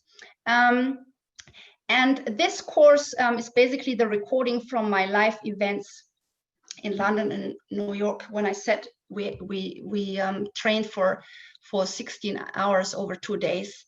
And the most important lessons are in those training videos, and you get immediate access to that. Remember at the beginning of this session when I talked about the 4 categories, the low risk, high opportunity countries, and which country to start in. And these are the kind of insights I'm providing in the business bootcamp. And that is valued at $297. And so again, here, what you will get, access to your coach and trainer, that's me for a year, market value $5,997, access to 3 further business experts, value $5,997. And I should add, we're actually having guest speakers regularly. So these 3 Africa business experts are part of the academy, but we're inviting industry experts so you can learn from them. You get monthly winning business training value at $1,997 over 12 months. You get access to the virtual bootcamp training course value at $297. You get access to opportunities and partners, because we are also bringing you partner opportunities, and we will do so even more so in ABBA 3.0, which is now the improved version. We are focusing a little bit more on that, including some investment opportunities. And then, of course, massive networking with like-minded members, again, priceless. So the total value of that, and I'm talking about the market value, and those of you who are in the online world, you know, I told you over the last 2 years, I spent over 60,000 over 60,000 in my online education. Well, it wasn't all online. It was online and then plus seminars, you know, seminar training. And so that is the online world. It is not cheap. And the total market value is 14,228 for a year program. Now, obviously, dear Africa Business Jumpstarters, I'm not going to charge you 14,228 US dollars. You're probably thinking, what is my investment? So are you ready? Let's see, are you ready to hear what your investment is for those of you who are interested? All right, so your investment would be today $97 a month. $97 a month is your investment for a 1-year membership, including everything I just said. And I will stop the screen share. I'll see if all of you are still there, and you are. And what I will do is I will share now the link to it. And for those of you on YouTube, I will do it after the live session has ended. Okay, hold on. All right, got it.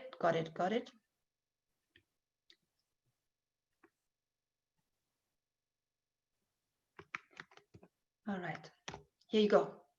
All right, so I shared the link with you to join our Africa Business Academy. Now you can find it in the chat box of this Zoom meeting. If you're on YouTube, you will find it after the live session has ended. I will share the link there.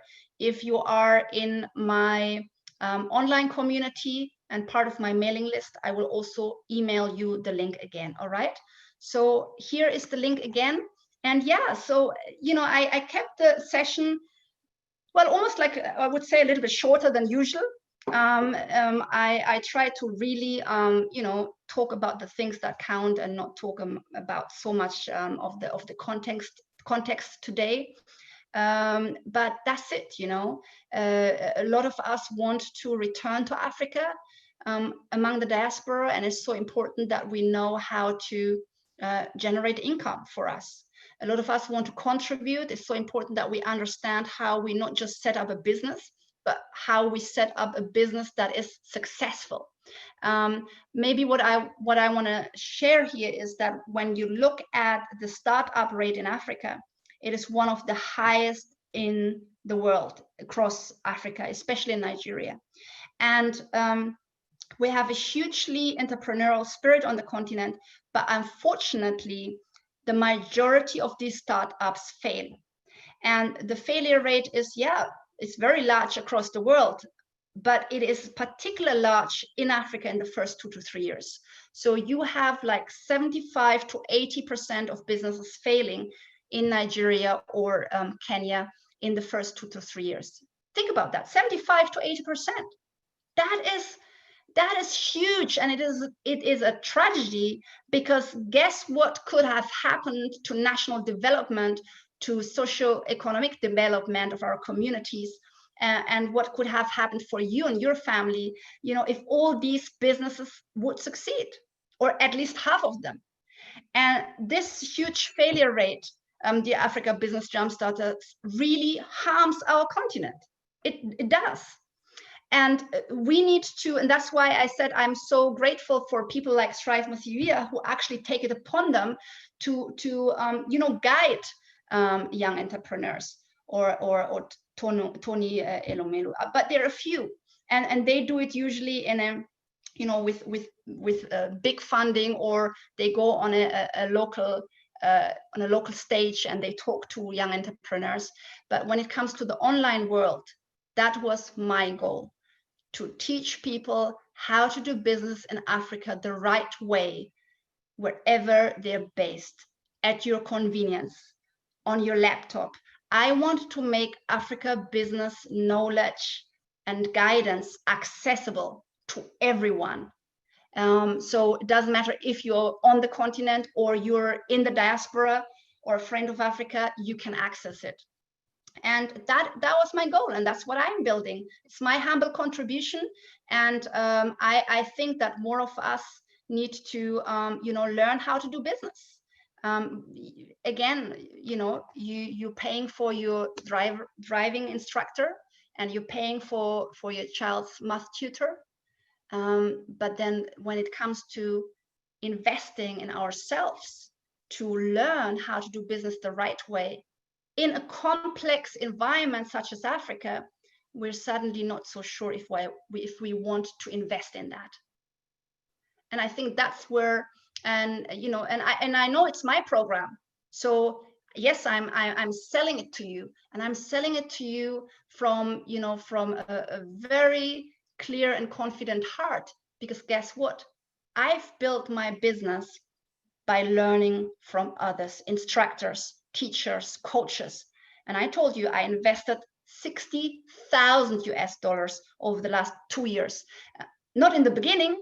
My first course was 997 US dollars that I spent online, and I felt completely out of my comfort zone at the time, because that was a lot of money for me at the time. $1,000 I spent on a sales course of an American lady, and all I got was an online course. Never spoke to her. You know, she didn't speak about Africa. She didn't have experts. I wasn't able to ask her questions.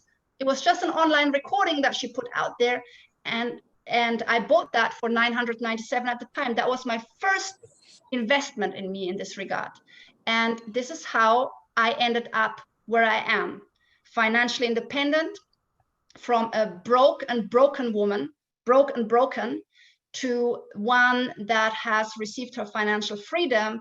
And you know, I'm in the top 1% income class. I'm not a multimillionaire, but I'm, you know, check the top income classes, and if you and what the maybe the level is, but there's the top 1%, and I'm in the top 0.5% or something in Germany. I made it from broke to broken, from broke in debt and broken as a, you know, as a human spirit. I had hit rock bottom with 2 little children. And so I made it because I invested in myself and my self-education to become successful. And I could not have figured it out on my own. That's probably why I struggled for 3 years, because I didn't even know there was coaching outside. You know, that there was coaching that someone could buy online. I did not even know that at the time. I was not in that world. And so, yes, I started investing myself, learning. You know, that program, $997 that I bought, the sales program, well, there was really a lot that I had learned already before that. But there were a couple of gems. Forget like the whole program of that lady, the American lady. There were a couple of gems that I took and applied, and it made me the money back multiple times. So that is the attitude, the success attitude that you know, we need to have.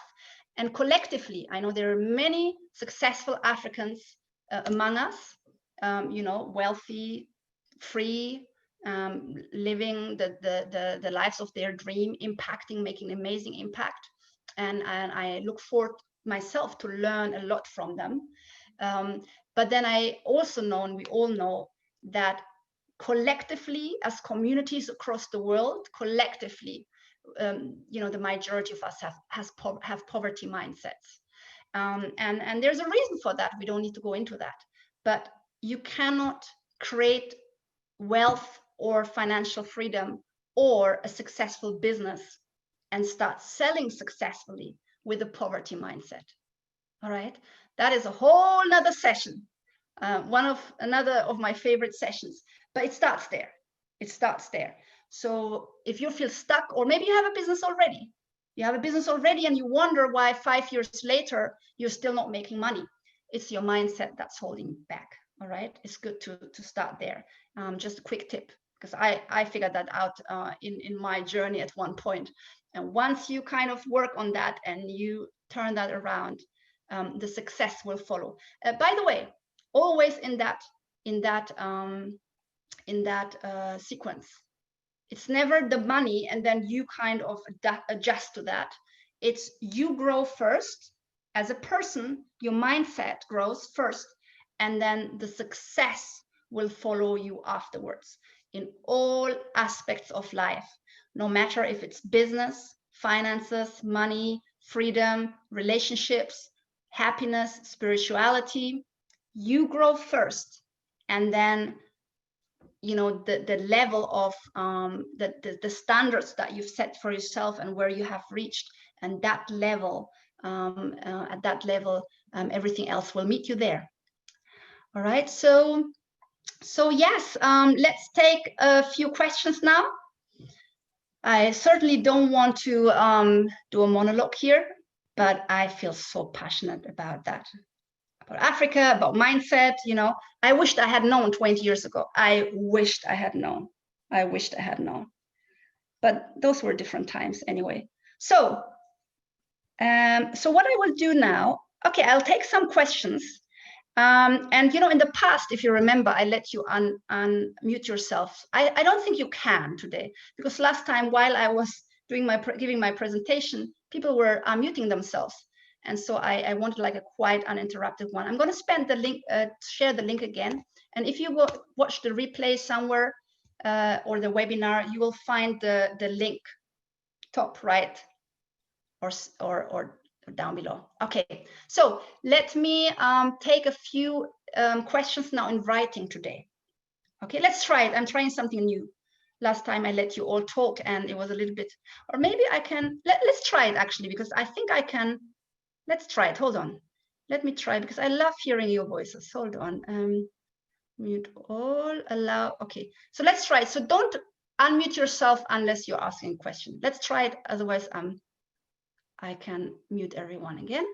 Okay, so I've given the opportunity to unmute yourselves. Only hold on. Only if I call your name. Okay. So look, it's already starting. Can you see? Someone's jumping the line. All right. So I always give priority to those who are visible on video, that are waving. And I have to let you know, I have 16 pages of Zoom.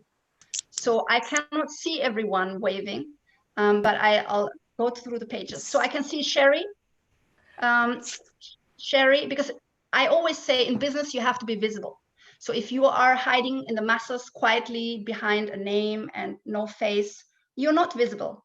You need to stand out from the masses, or you will remain among the masses. And the masses, I always tell my kids, are neither successful, nor happy, nor financially free. Okay, so Sherry, go ahead, please. Yes, my name is Dr. Sherry McFarland, and I particularly enjoyed your video on talking about human rights and your passion. So the idea came to mind. I'm trying to move to Ghana or either Nigeria. I'm actually trying to attain a professorship at the University of Lagos, and also looking to hear back from the Environment and Sustainable Development University that's newly established in Ghana. But I'm for income because I don't have the privilege of just going there and not working. But at the same time, I wanted to establish a business, which is why I attended your lecture today. But I have a desire to do like a nonprofit to to go ahead and foster my passion for human rights, and then at the same time try to have it funded by a for-profit. And I was looking at Nigeria and also Ghana, and I also am trying to write a children's book too. So I noticed as I was looking at some of the hottest businesses that were in Nigeria, one was a writing company. So I was thinking that could probably, or recruitment agency, since Nigeria is like the most populated African country. There's unfortunately a lot of unemployment. So I just wanted to ask you your perspective just on that particular idea. Yeah, all right. Thank you so much, Dr. Sherry. So here's what I would say. I mean, it sounds like, first of all, you want to start a social enterprise, Yeah. And that is very important for all of you to kind of figure out in the beginning. Do you want to start something for profit, or do you want to start a social enterprise? Now, a social enterprise, however, is very different from a non-profit charity, right? And so because for nonprofit or charity, you are depending on funds or funding or kind of money coming from outside because you're applying for it. And we want to start businesses that can grow and be self-sufficient. So what I would say is your category would be a social enterprise, where you would look for a disadvantaged group. All right. So now there's certain ways you can go about it. The disadvantaged group can either be the beneficiaries, or the disadvantaged group can be your employees. So for example, if you are looking at the company Souls Rebels, just one example out of many, Souls Rebels of Tilahun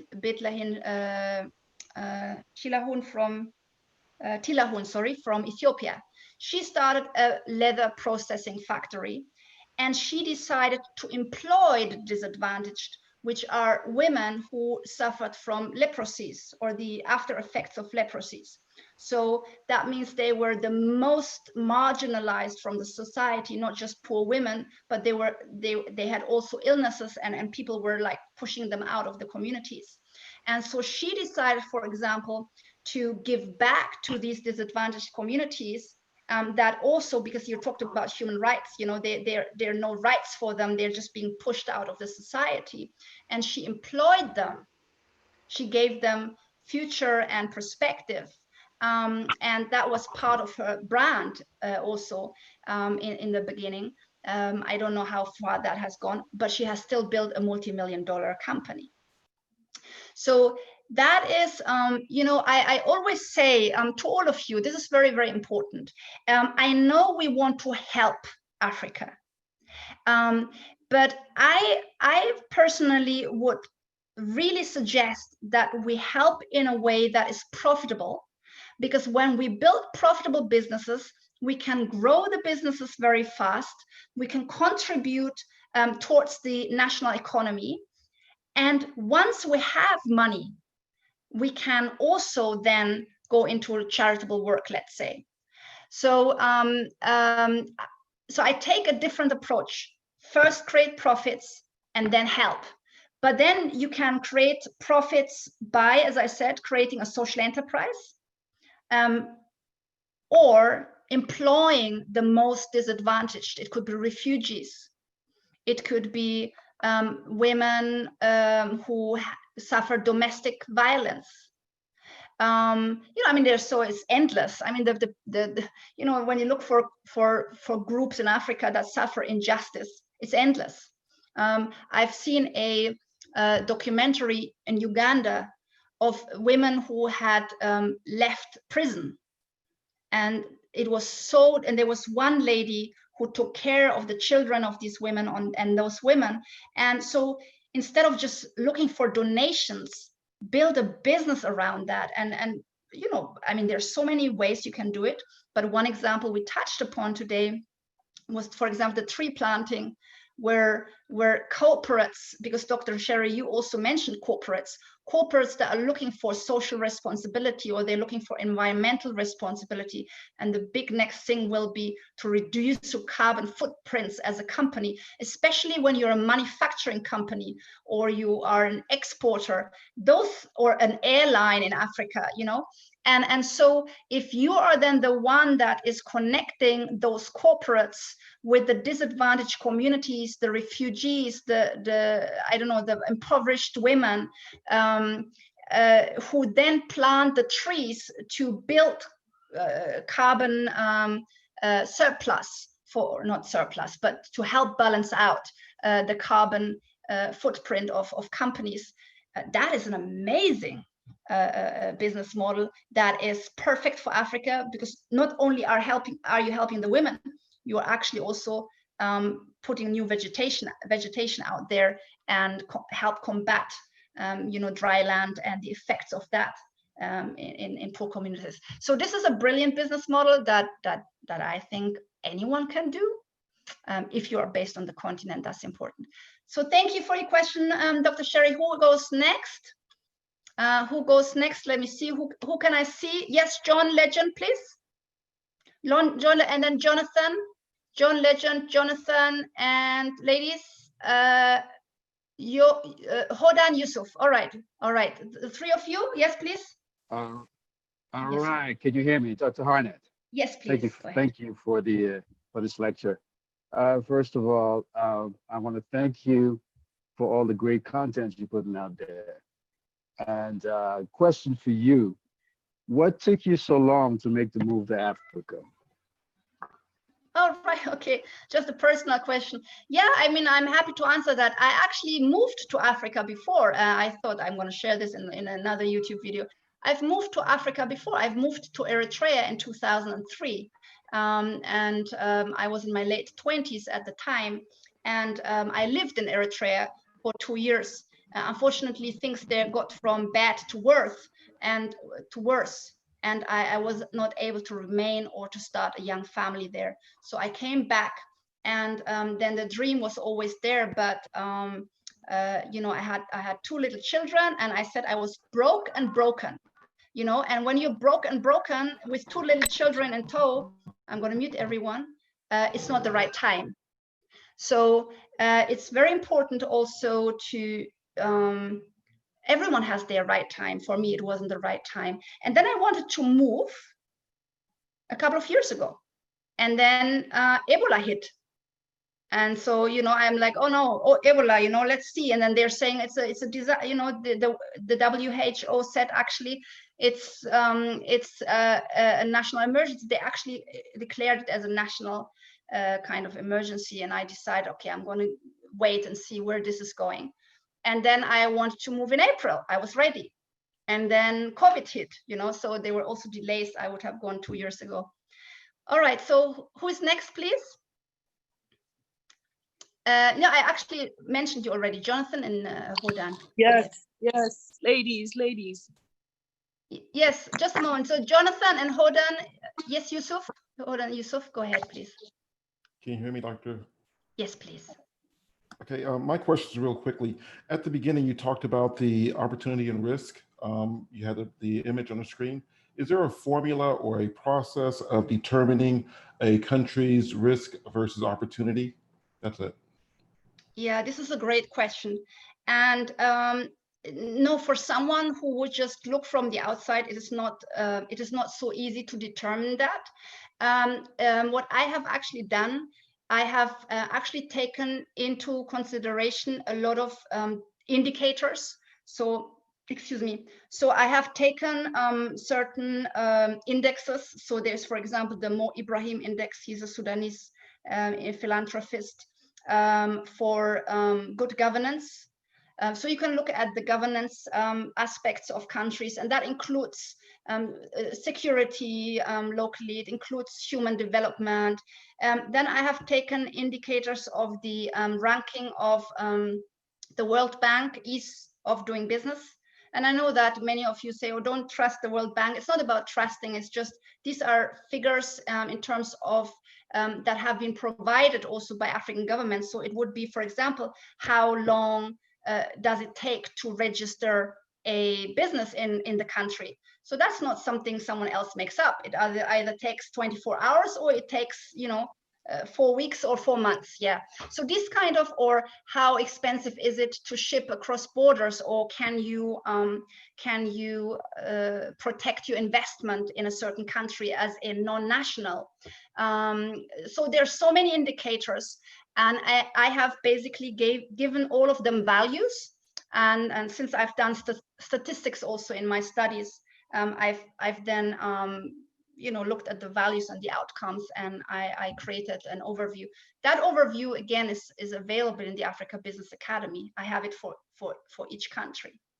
So I hope that's helpful. But having said that, you can look at the indexes and still find good information about business regulations and local governance and so on. All right. Yes, Hodan Yusuf, please. You need to unmute yourself. All right, I'll give you another chance a little later. Then Marie Julie Togo. Yeah, hi. Go ahead. Yes, please. Hi. So, thank you for everything. It's my first time. to listen. And I'm into textiles. I have a little stall on the market. I buy and sell African craft, textile art and stuff like that. But I want to create my own brand. But the problem is that in Africa, they don't make sizes. Everything is made to measure. So I don't know how to, I need a team of designers or to actually make the clothing like H&M and all those other shops where I use traditional textile, the woven textile, not the wax print. Because Right. there's Where are you based, Marie? in London. Okay, London. Oh, okay. You're in London. Okay, I thought you were. I go to Africa to source my. To bring it, to source it. Okay, okay. Good. I actually have weavers, a cooperative of weavers. Okay, so Marie, what I would say is, I want you to connect with my dear colleague. Her name is, I'm going to put it here. Her name is Jacqueline Shah. And I did an interview with her as well in one of my YouTube videos. Jacqueline Shah. So Jacqueline, she is based in the UK as well, just as you are, but she is like the go-to authority for African fashion and sourcing from Africa. Okay. So she knows the fashion designers, she knows the entire industry very, very well. And so because she's based in the UK as well, you can connect to her. What I would say is what's important, Marie, is that you do not do what everyone else is doing. No, so you kind of need to see how you position yourself.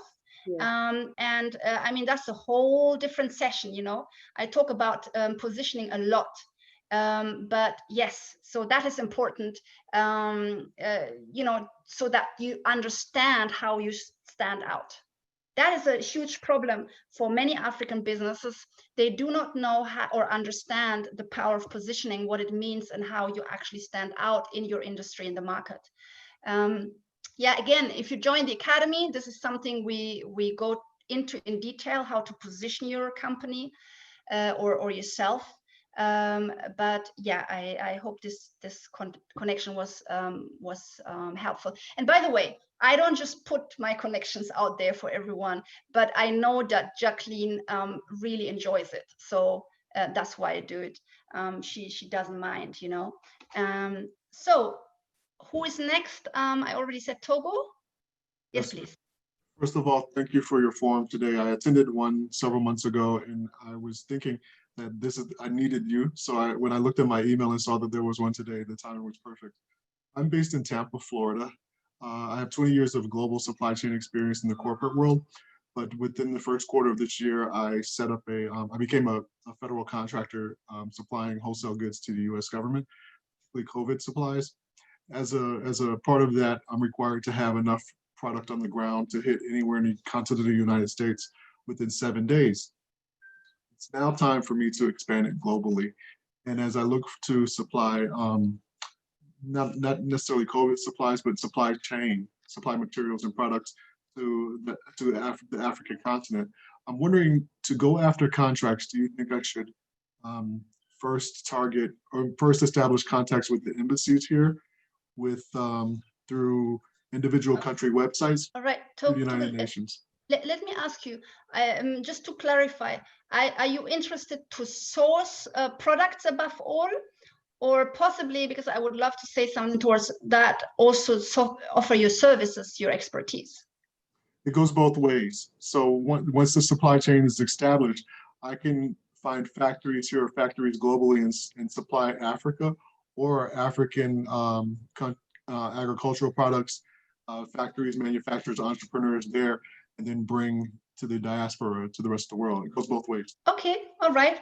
So yes, so first of all, I would say generally as a business model, it's always more sustainable to look from Africa into the world.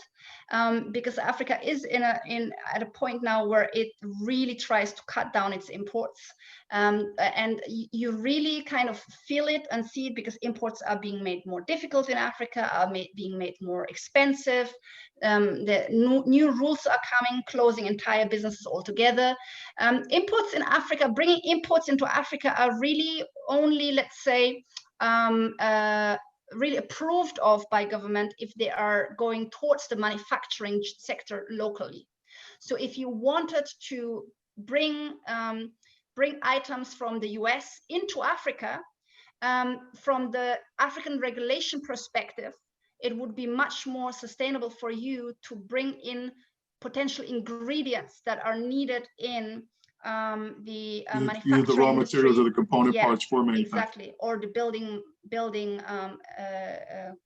building construction industry, infrastructure. Yes, as compared to bringing final value added products. So that is one thing.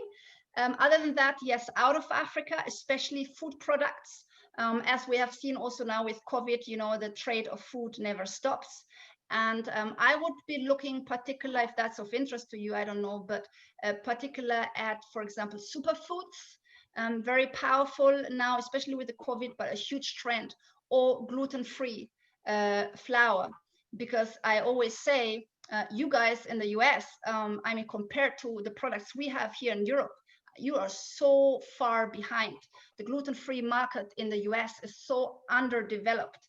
And I know, because I'm gluten intolerant, and it doesn't matter where I check, San Francisco or New York, there's so much lack in the shelves as compared to what we have here.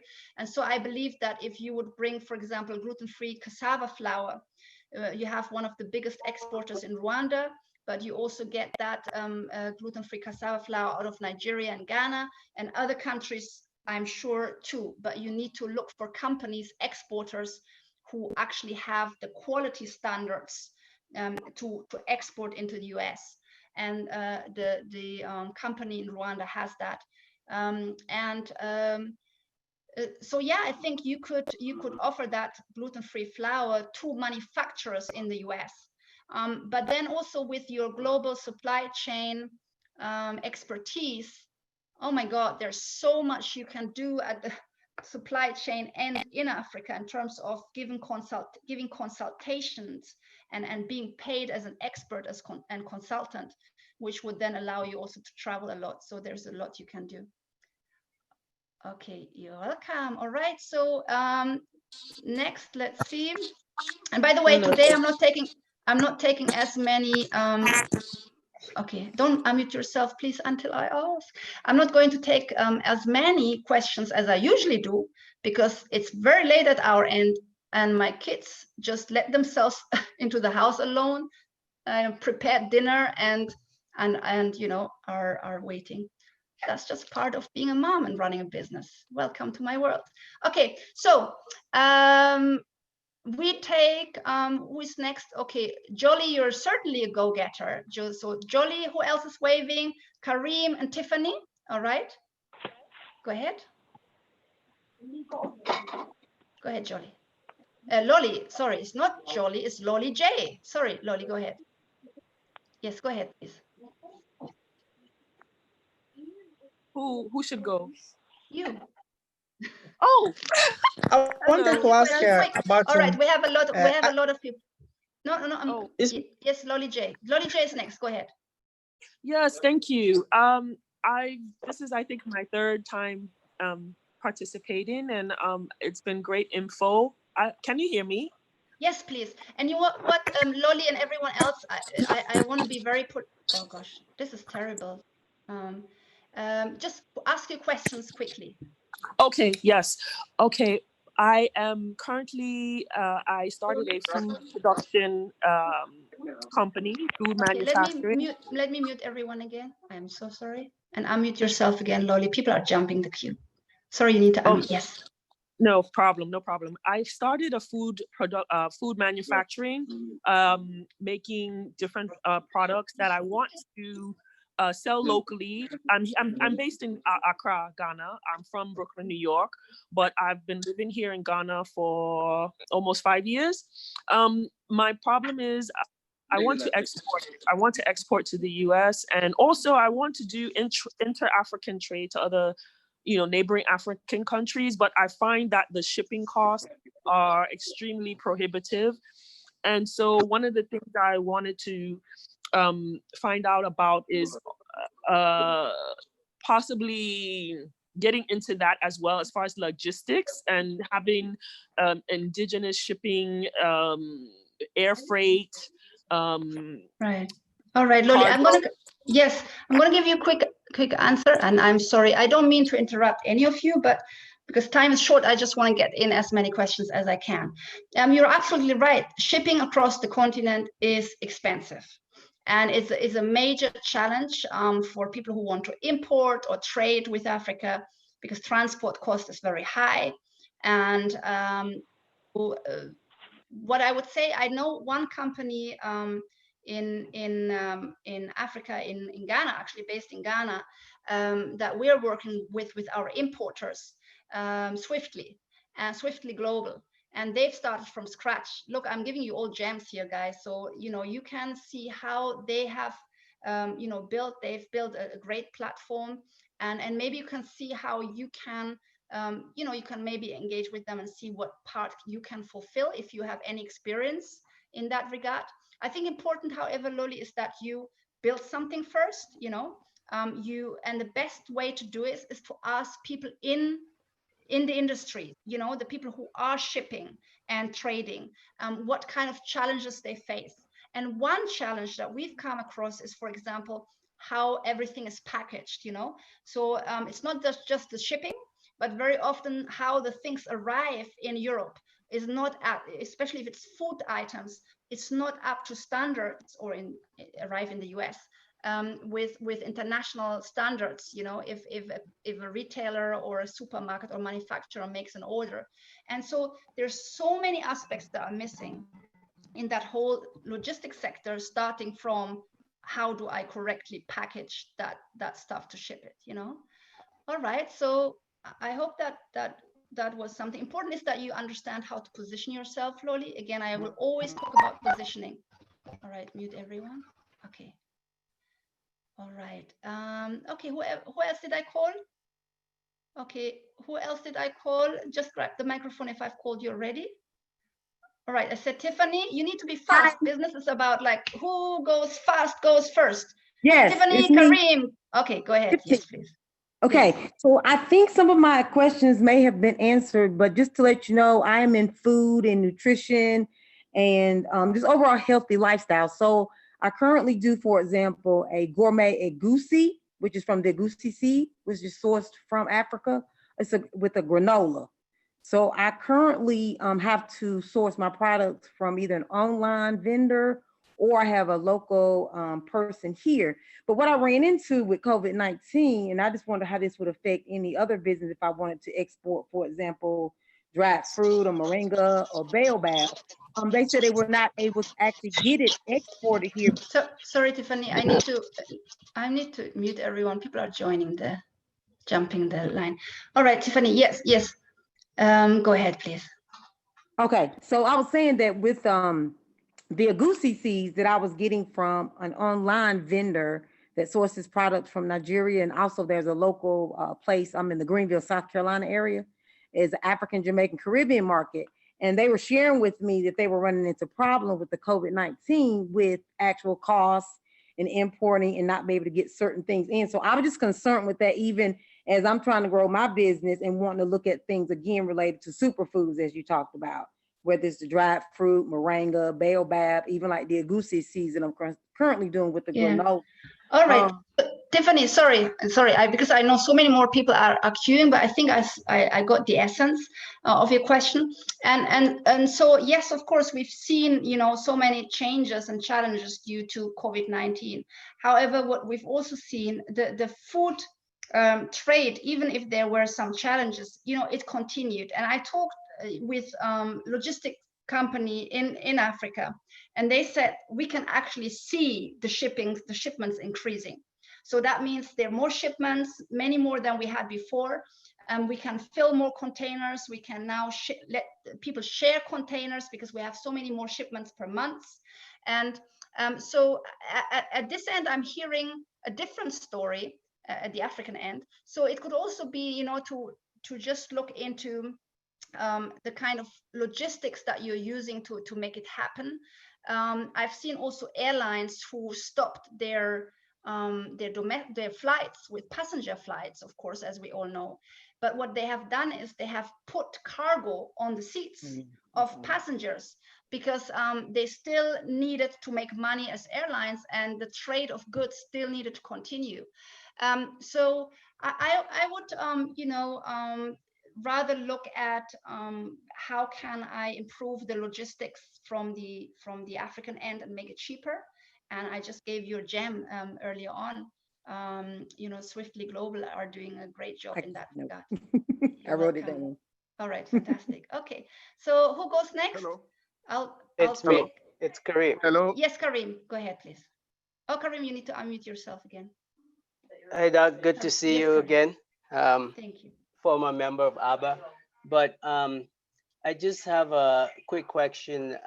We're starting an online marketing platform, and we're looking at mostly here, we're looking at targeting African market.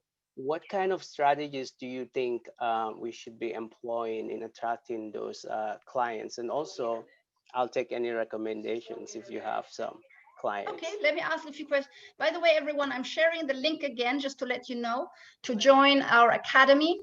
And Kareem, let me just ask you, so if you're saying online business for Africa, what kind of services or products are you? Marketing, online marketing ads. So. Oh, the marketing of ads. Okay. Right. All right.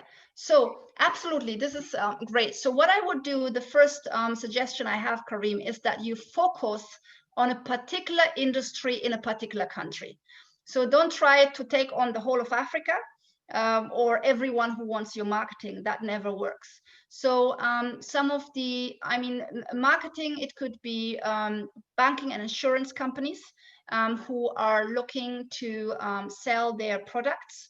It could be health insurance companies, even in Africa, helping them to get access to African consumers. It could be banks that are looking to, you know, to sell banking products, including the among the diaspora. Having said that, then it's very often banks also look very often. Ghana looks for the Ghanaian diaspora. Kenya looks for the Kenyan diaspora because they feel like, okay, there will be more among them wanting to bank with us. But then when you look at Ghana and the big the big return, you now have so many African Americans also who are interested to do business in Ghana or who move there or will or have moved there. So that could be, you know, fostering to them in terms of products, banking products or insurance products that they could take up. So that is a good match. Yeah, usually I would say number one, the hotel industry. Of course, now with the COVID, you know, you need to see how to adapt your strategy. But that is an industry, generally the tourism industry in Africa, that has that really missed the marketing. So when you look at one of the major challenges for the tourism industry in Africa, it was the lack of marketing. And now, I mean, they are suffering so badly, you know, people in that industry. So it possibly, I mean, for the future, definitely during a pandemic, you could possibly see how you can help them to adjust their marketing message. So, you know, for example, you know, we're not really used to it. Maybe we're getting used to it. But I remember even 2 months ago or so, when I looked at a travel advertisement for Egypt. And this is now, you know, Europe kind of got out of the lockdown, but everyone in that, you know, you saw the pyramids and camels and the bazaar and, you know, the typical kind of tourist attractions. And now everyone was wearing a mask in that video. So there was even like a clip where people were sitting in the desert, enjoying, you know, some traditional music over a fire somewhere in the Egyptian desert. And the people there, I don't know, they were Bedouins or even they were wearing masks. and it's a promotional video. And so I was just amazed how quickly they adapted, because that was like back in June or something. And so this could also be something, Kareem, because I think a lot of people in the tourism industry are quite lost, excuse me, how to get business back, and maybe you could assist them with a marketing strategy and the kind of footage that would work depending on who you're targeting. So those are quick tips. Thank you, and peace and blessings on your move. Thank you so much. Thank you. Thank you. All right. I'll take two more. I'll take. Departure. Yeah. Hold on. Oh, you jumped. You know, sometimes I'm like between, oh, someone jumped the line and here's a go-getter, you know, because go-getters are usually good in business when you're visible. All right. All right. Okay. Can I ask you a question, please? Let me take a no. Please don't jump the lines. Please don't jump the lines, everyone. I'll see those who are waving. Okay. Let me see for the sisters. We just had the brother. Okay. Any ladies? Let me go through. Any ladies? Yes, Edoye, please. Hello, everyone. Hi, Dr. Harnet. I am an entrepreneur. I am based in Canada. One of my oldest business is actually a project management firm in healthcare, and I'd like to move my businesses to the continent. And I was just wondering if you had any expertise in that area of actually moving businesses, not just establishing them. All right, thank you, Edoye. So in healthcare, are you looking to open a branch or open a branch of an existing business, or closing yours down and kind of start from scratch? Or I'll be expanding. Expanding, all right. Yeah. Okay, great. May I ask you what kind of health services? So it's a project management firm. We do everything from helping to build new hospitals, new clinics, like managing the projects for that, to establishing actually new health services in different communities. Okay, all right. Thank you so much. Okay, so here's a few tips. I'm going to mute everyone. Oh, gosh. All right. Okay, I'm going to go on. Hold on. Oh, someone is like jumping my line. All right, then I need to say goodbye to that person who's jumping my system magically. I'm muting and okay. All right. So Eddie, here's what I would say. First of all, yes, you can open a branch of an existing company. It is usually a little bit more complicated in terms of the registration process than opening a new local business from a new business, because simply when you have an existing branch, you know, they usually want more documentation, maybe who else are the shareholders, who are the directors in your company. So there's a little bit more paperwork involved in that, but absolutely possible. Now, if you are providing, now it depends on what kind of services you're providing and how you're making your money locally. So I had a couple of countries in mind, and let me compare just for the sake of it, Kenya and Ghana. And there are other countries as well where you can come in with your health services, especially in Southern Africa, Botswana, Namibia, South Africa. But just to show you the difference. So since you are, I assume, a non-national, or are you a national of Kenya or Ghana, or by chance? No, okay. So you're a non-national in both countries. Now, Kenya, for example, kind of, you know, you're allowed as a non-national to come in any kind of business, any kind of industry. Whereas Ghana, for example, exempts certain industries, but then with some industries, you need to bring in like you know, assets or an amount of money that you're putting forward, especially if you were like to, for example, really set up a major company or service or a little hospital. Oh, you've chosen Rwanda. Okay, I like the way you do this. Okay, fantastic. Okay, so Rwanda, of course, is easy then, because again, as a non-national, you can just get started no matter what. That is a real benefit. Now, there's two ways to go about that. you know, service, I mean, looking at, there could be services, and this works actually for the rest of Africa. There's, for example, the service for elderly people, which is where there's a huge lack in that. You have elderly people that traditionally were looked after, you know, by the village or the youngsters, but now in the cities, they're often busy. And so it's about elderly people, for example, taking care of them. Then it is, of course, building new hospitals and how you can come in as a new consultant.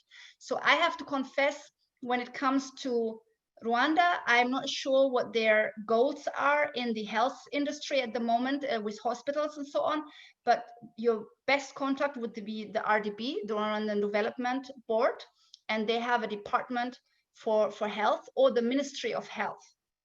And since you have a track record, they would be very, very happy to hear from you. I would actually, you know, visit Rwanda as soon as possible and introduce yourself at the RDB and then the Ministry of Health. And the first question you want to ask is, or find out is, what are their goals, their national agenda, you know, development goals. You can possibly find these documents also online. So this is for all of you, dear Africa Business Jumpstarters. Never go in uninformed. You know, people will feel it that you have no clue, no idea what you're talking about. You can find a lot of the policy documents online around certain industries, and you will see, you know, you will see what their goal is, and then you can choose how you want to come in and present that. Yeah, you're welcome, Edouard. Okay, so I'll take 3 more people, and I'm going to choose them. Yeah. I'm going to choose Hello? them. Yeah, you. Africa. Okay. First cargo departure. Now, you know, Can I go ahead? You know, first cargo departure, people will be very, very cross with me if I say, okay, because you jumped the line. Okay. But then you're a go-getter. Go, and I take three more anyway. All right, go ahead, first cargo departure. Yes, please. All right, thank you very much, Dr. Harnet. I think this is the first time I'm seeing you. I've received a lot of invitations, but I've not been able to be part of the program. I can see I've missed a lot. Seriously missed a lot. Thank you for everything. My own area has to do with the forwarding, and basically I am into air transportation, and we've been in the business since 2016. But we're having a challenge, and it has to do with a lot of belief by the exporter that one, there's no capacity for the air freight logistics to move their shipment to any part of the world. Secondly, there's this erroneous belief the air freight is very, very high. We've looked at first cargo departure and worked on that. I can tell you that we have the cheapest air freight logistics from Nigeria, and we've also been able to create a platform to see how we can encourage air freight logistics from Nigeria. Aside from that, because we feel that a lot of the exporters will all need some financial. Absolutely. First cargo. I'm so sorry to I'm so sorry to interrupt. You know, so what I would suggest is, why don't you share your details in this chat box, and then people can contact you, because you have a business already, it seems, right? Yes. All right. Because the quality is also not very already. Yes. Please feel free. I invite you to share it. And I'm so sorry because the sound is also not very good, but feel free to share it, and then people can contact you at their own risk, because I don't know you, first cargo, but I thank you so much for joining us, and you have a go-getter attitude, which, by the way, some of you may think he jumped the line. But then also sometimes in business, you have to be a little bit aggressive to get seen. Learn that as well, you know. Okay, so I'm still taking the 3 people. So this was a bonus for yeah. you. Right, Joel, go ahead. Can I go? Yes, please, Joel, go ahead. Yeah. My name is Joel. I live in England, and we just lost you, Joel, unfortunately. Hello? Can you hear Joel, me? we just lost. Yeah, we'll give it another try, but I lost you. Okay, you got stuck. Go ahead. I mean, yeah. I say I live in England, and then I have followed you for a couple of season. So I was really interested on coffee business. So I have found some supplier in Uganda. So they have sent me some samples. So the problem is, how can I like get customer here in UK? Like how to All right. Okay, Joel, I approach got the your question. buyer and Yes, so I that they got your can trust question. me to So work with. first of all, you need to think about, who are the best buyers for coffee, and it depends on if it's roasted coffee or green coffee. So if it's roasted coffee, for example, it would be, corporate offices, it would be hotels or retailers that would buy from you, and it's so important that you understand your product. So you said your product is from Uganda. It's coffee from Uganda. Excuse me, it's coffee from Uganda. However, that is not enough in terms of product information. What else is special about the product? So you need to get to know the product. Is it, for example, ethically sourced? Is it organic? Is it, I don't know, beyond fair trade? So you need to find the story around the product so that you can find the ideal buyer for the product. And that match is something that we are discussing in the importing program. I assume you are in the importing program, and we'll have a live session soon there, Joel, so you can get some more in-depth guidance on that. But it's about understanding your product very, very well, and then finding the right buyer, because a bed and breakfast will not be interested in your sustainably sourced coffee, for example, right? So you need to find companies that are interested in those kind of values that your coffee represents. Okay, and then you start making a list and calling and approaching them and calling them up. All right, so I take two more questions. I take two more questions. Joel, I'm so sorry because I have so many people queuing, and I actually was not able to take everyone. Now I'm taking people that I call myself. So anyone who's gonna jump the line now, I can't take. All right, I'm gonna take them myself. All right, so two more. It's Renee and Martin. All right, they were just the two most visible to me because I think they put the hand right into the camera. Renee and Martin, go ahead, please. Unmute yourself. Hi, Martin, is it Renee? Okay, my name's Martin. So what I wanted to find out is I've worked a long time in technology and digital app development. I've also worked for a healthcare company that set up a digital app for primary healthcare in Rwanda. What I wanted to find out is, from your experience, one of my visions is obviously setting up technology firms in an African country, specifically either around digital healthcare or in other applications as well. What is your view on digital healthcare or digital technology market within Africa? I know Rwanda has a big push on digital healthcare, digital tech platforms. But what is the market like? Is it something that's worth going into? And also, from a digital app development perspective, what's the market like for developers and great. AI? Yeah. All right, Martin, and I'm so sorry I interrupted, but I didn't mean it in any bad way. So here, Martin, let me tell you, for oh gosh, I'm going to mute everyone. For your kind of industry, healthcare sector, and then coupled with app development and digital solutions, I believe one of your best markets would be Kenya. Kenya is number one, really at the forefront in private health services, but also in terms of the digital solutions and app developments also for like poorer communities.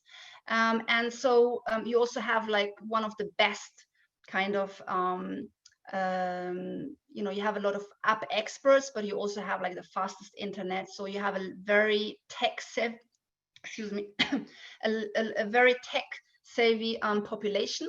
And I think that is just the kind of combination you need. So I believe Kenya is a really good market, and you can get started there as a non-national, and also it is a quite cosmopolitan country, especially Nairobi. So you will be very, it will be very easy to communicate with people at that level, and you have a large section of the population also well educated, including in the medical field. Of course, there are always gaps, absolutely, but I would say Kenya could be a great market for you to look into, Martin. And what you can do is you could check out iHub.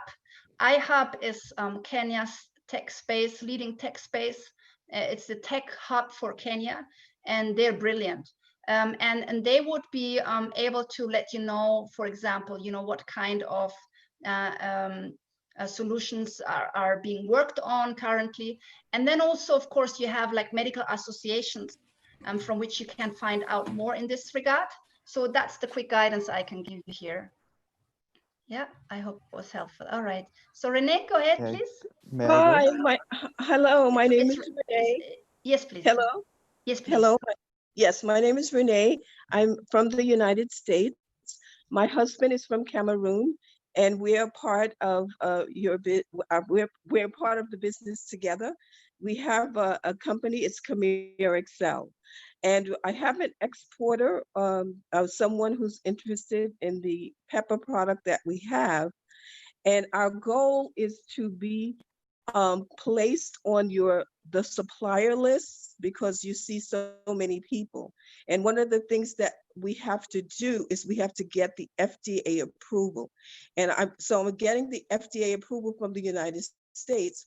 It's taking a very long time because I guess because of the COVID-19. So they say they have the sample in the lab to test. But Wait, it's Renee, taken... let me stop you, and I'm sorry that I'm interrupting, but I got the question. So here's the thing. Usually we take only suppliers onto our platform that are from Africa at the moment. So that's where, like, from Africa, I mean like based in Africa. It's like based in my Africa. husband is in Africa. Oh, he's based there. Okay. Oh yeah, okay. my husband I misunderstood. is in Africa. He's producing there. Okay, yes. Fantastic. I apologize. I misunderstood. Grown in Cameroon, yes. Fantastic. So Renee, I invite you, absolutely. We're looking for suppliers all the time for our platform. Important is, as you've rightly said, that you have the certification and also the export experience. That means one of our conditions is that someone who is coming on our platform has already exported, for example, into the United States. And he has done that. Fantastic. He has done that. Yes, we received the letter. I would invite, I'm so sorry, I'm cutting you short. I don't want to be impolite. It's just because so many people are watching. So I invite you to write me an email. And then I have my colleague, Crystal, who is taking care of the suppliers. And then she will walk you through it. Okay? Okay. Yes, Doctor. All right. I'm looking forward to hearing from you and your husband. Yes, Thank you, Khmer Excel and Franklin What's the name? Toby. The name of the company? Hello. Khmer Excel. Khmer Excel. Yes. Okay. Franklin Toby, madam, please parler français. Franklin. All right. We'll recognize it. We don't have too many of this. Thank you, Renee. That's wonderful. Right. Yeah, if you go to exports, that's wonderful. All right. So, dear Africa Business Jumpstarters, everything is coming to an end. And I've learned in life, stop things when they're still good and when people are not too bored, maybe. So, I really hope that you got some insights that were valuable to you today. As I said, there's so much to share. And I'm sorry if I was not able to answer all your questions. That's why we have the Africa Business Academy, and the Africa Business Academy is our membership program, as I have said earlier on, where we work with people who want to start an African business or even an investment, or who want to grow a business the right way. For me, the right way in the context of Africa means how to cut down time, how to cut down risk, and how to cut down related cost. because starting a business also means that you invest in it. I mean, there's business opportunities that you can start on a shoestring budget. I teach them too, also in the academy. But making mistakes comes very costly. So it is much better for you to invest in yourself and your self-education in regards to how to start a business in Africa the right way, how to start a business the right way, because business education is separate from the Africa business education. We're providing both in the academy. And yeah, we look forward to welcome you. It is so important that we're building profitable businesses. Profitable businesses are those that can expand, are those that will make an impact, and those that can hire employees at one point. And therefore, we teach you how to become profitable. And that is our focus, because we've seen too many businesses fail. And basically, that is still what's happening across the globe. And therefore, it's important that you find the right guidance. So one last time, I'm going to share the link with you here in the chat room. And for anyone watching, in the YouTube, you will find the YouTube replay, you'll find the link below. And if you're watching the replay of the webinar, you'll find the link to the right or the left of your end. And yes, wherever in the world you are, stay healthy, stay safe, and let's keep marching together and building together for Africa. All right, goodbye, everyone. And I'm going to mute everyone so you can shout your goodbyes. All right, bye, everyone. Take Bye, care. Dr. Harnet. Bye, bye, everyone. Thank Bye. you. Pleasure. Bye, bye, bye. Bye, everyone. Bye. Bye from me. Bye. Bye.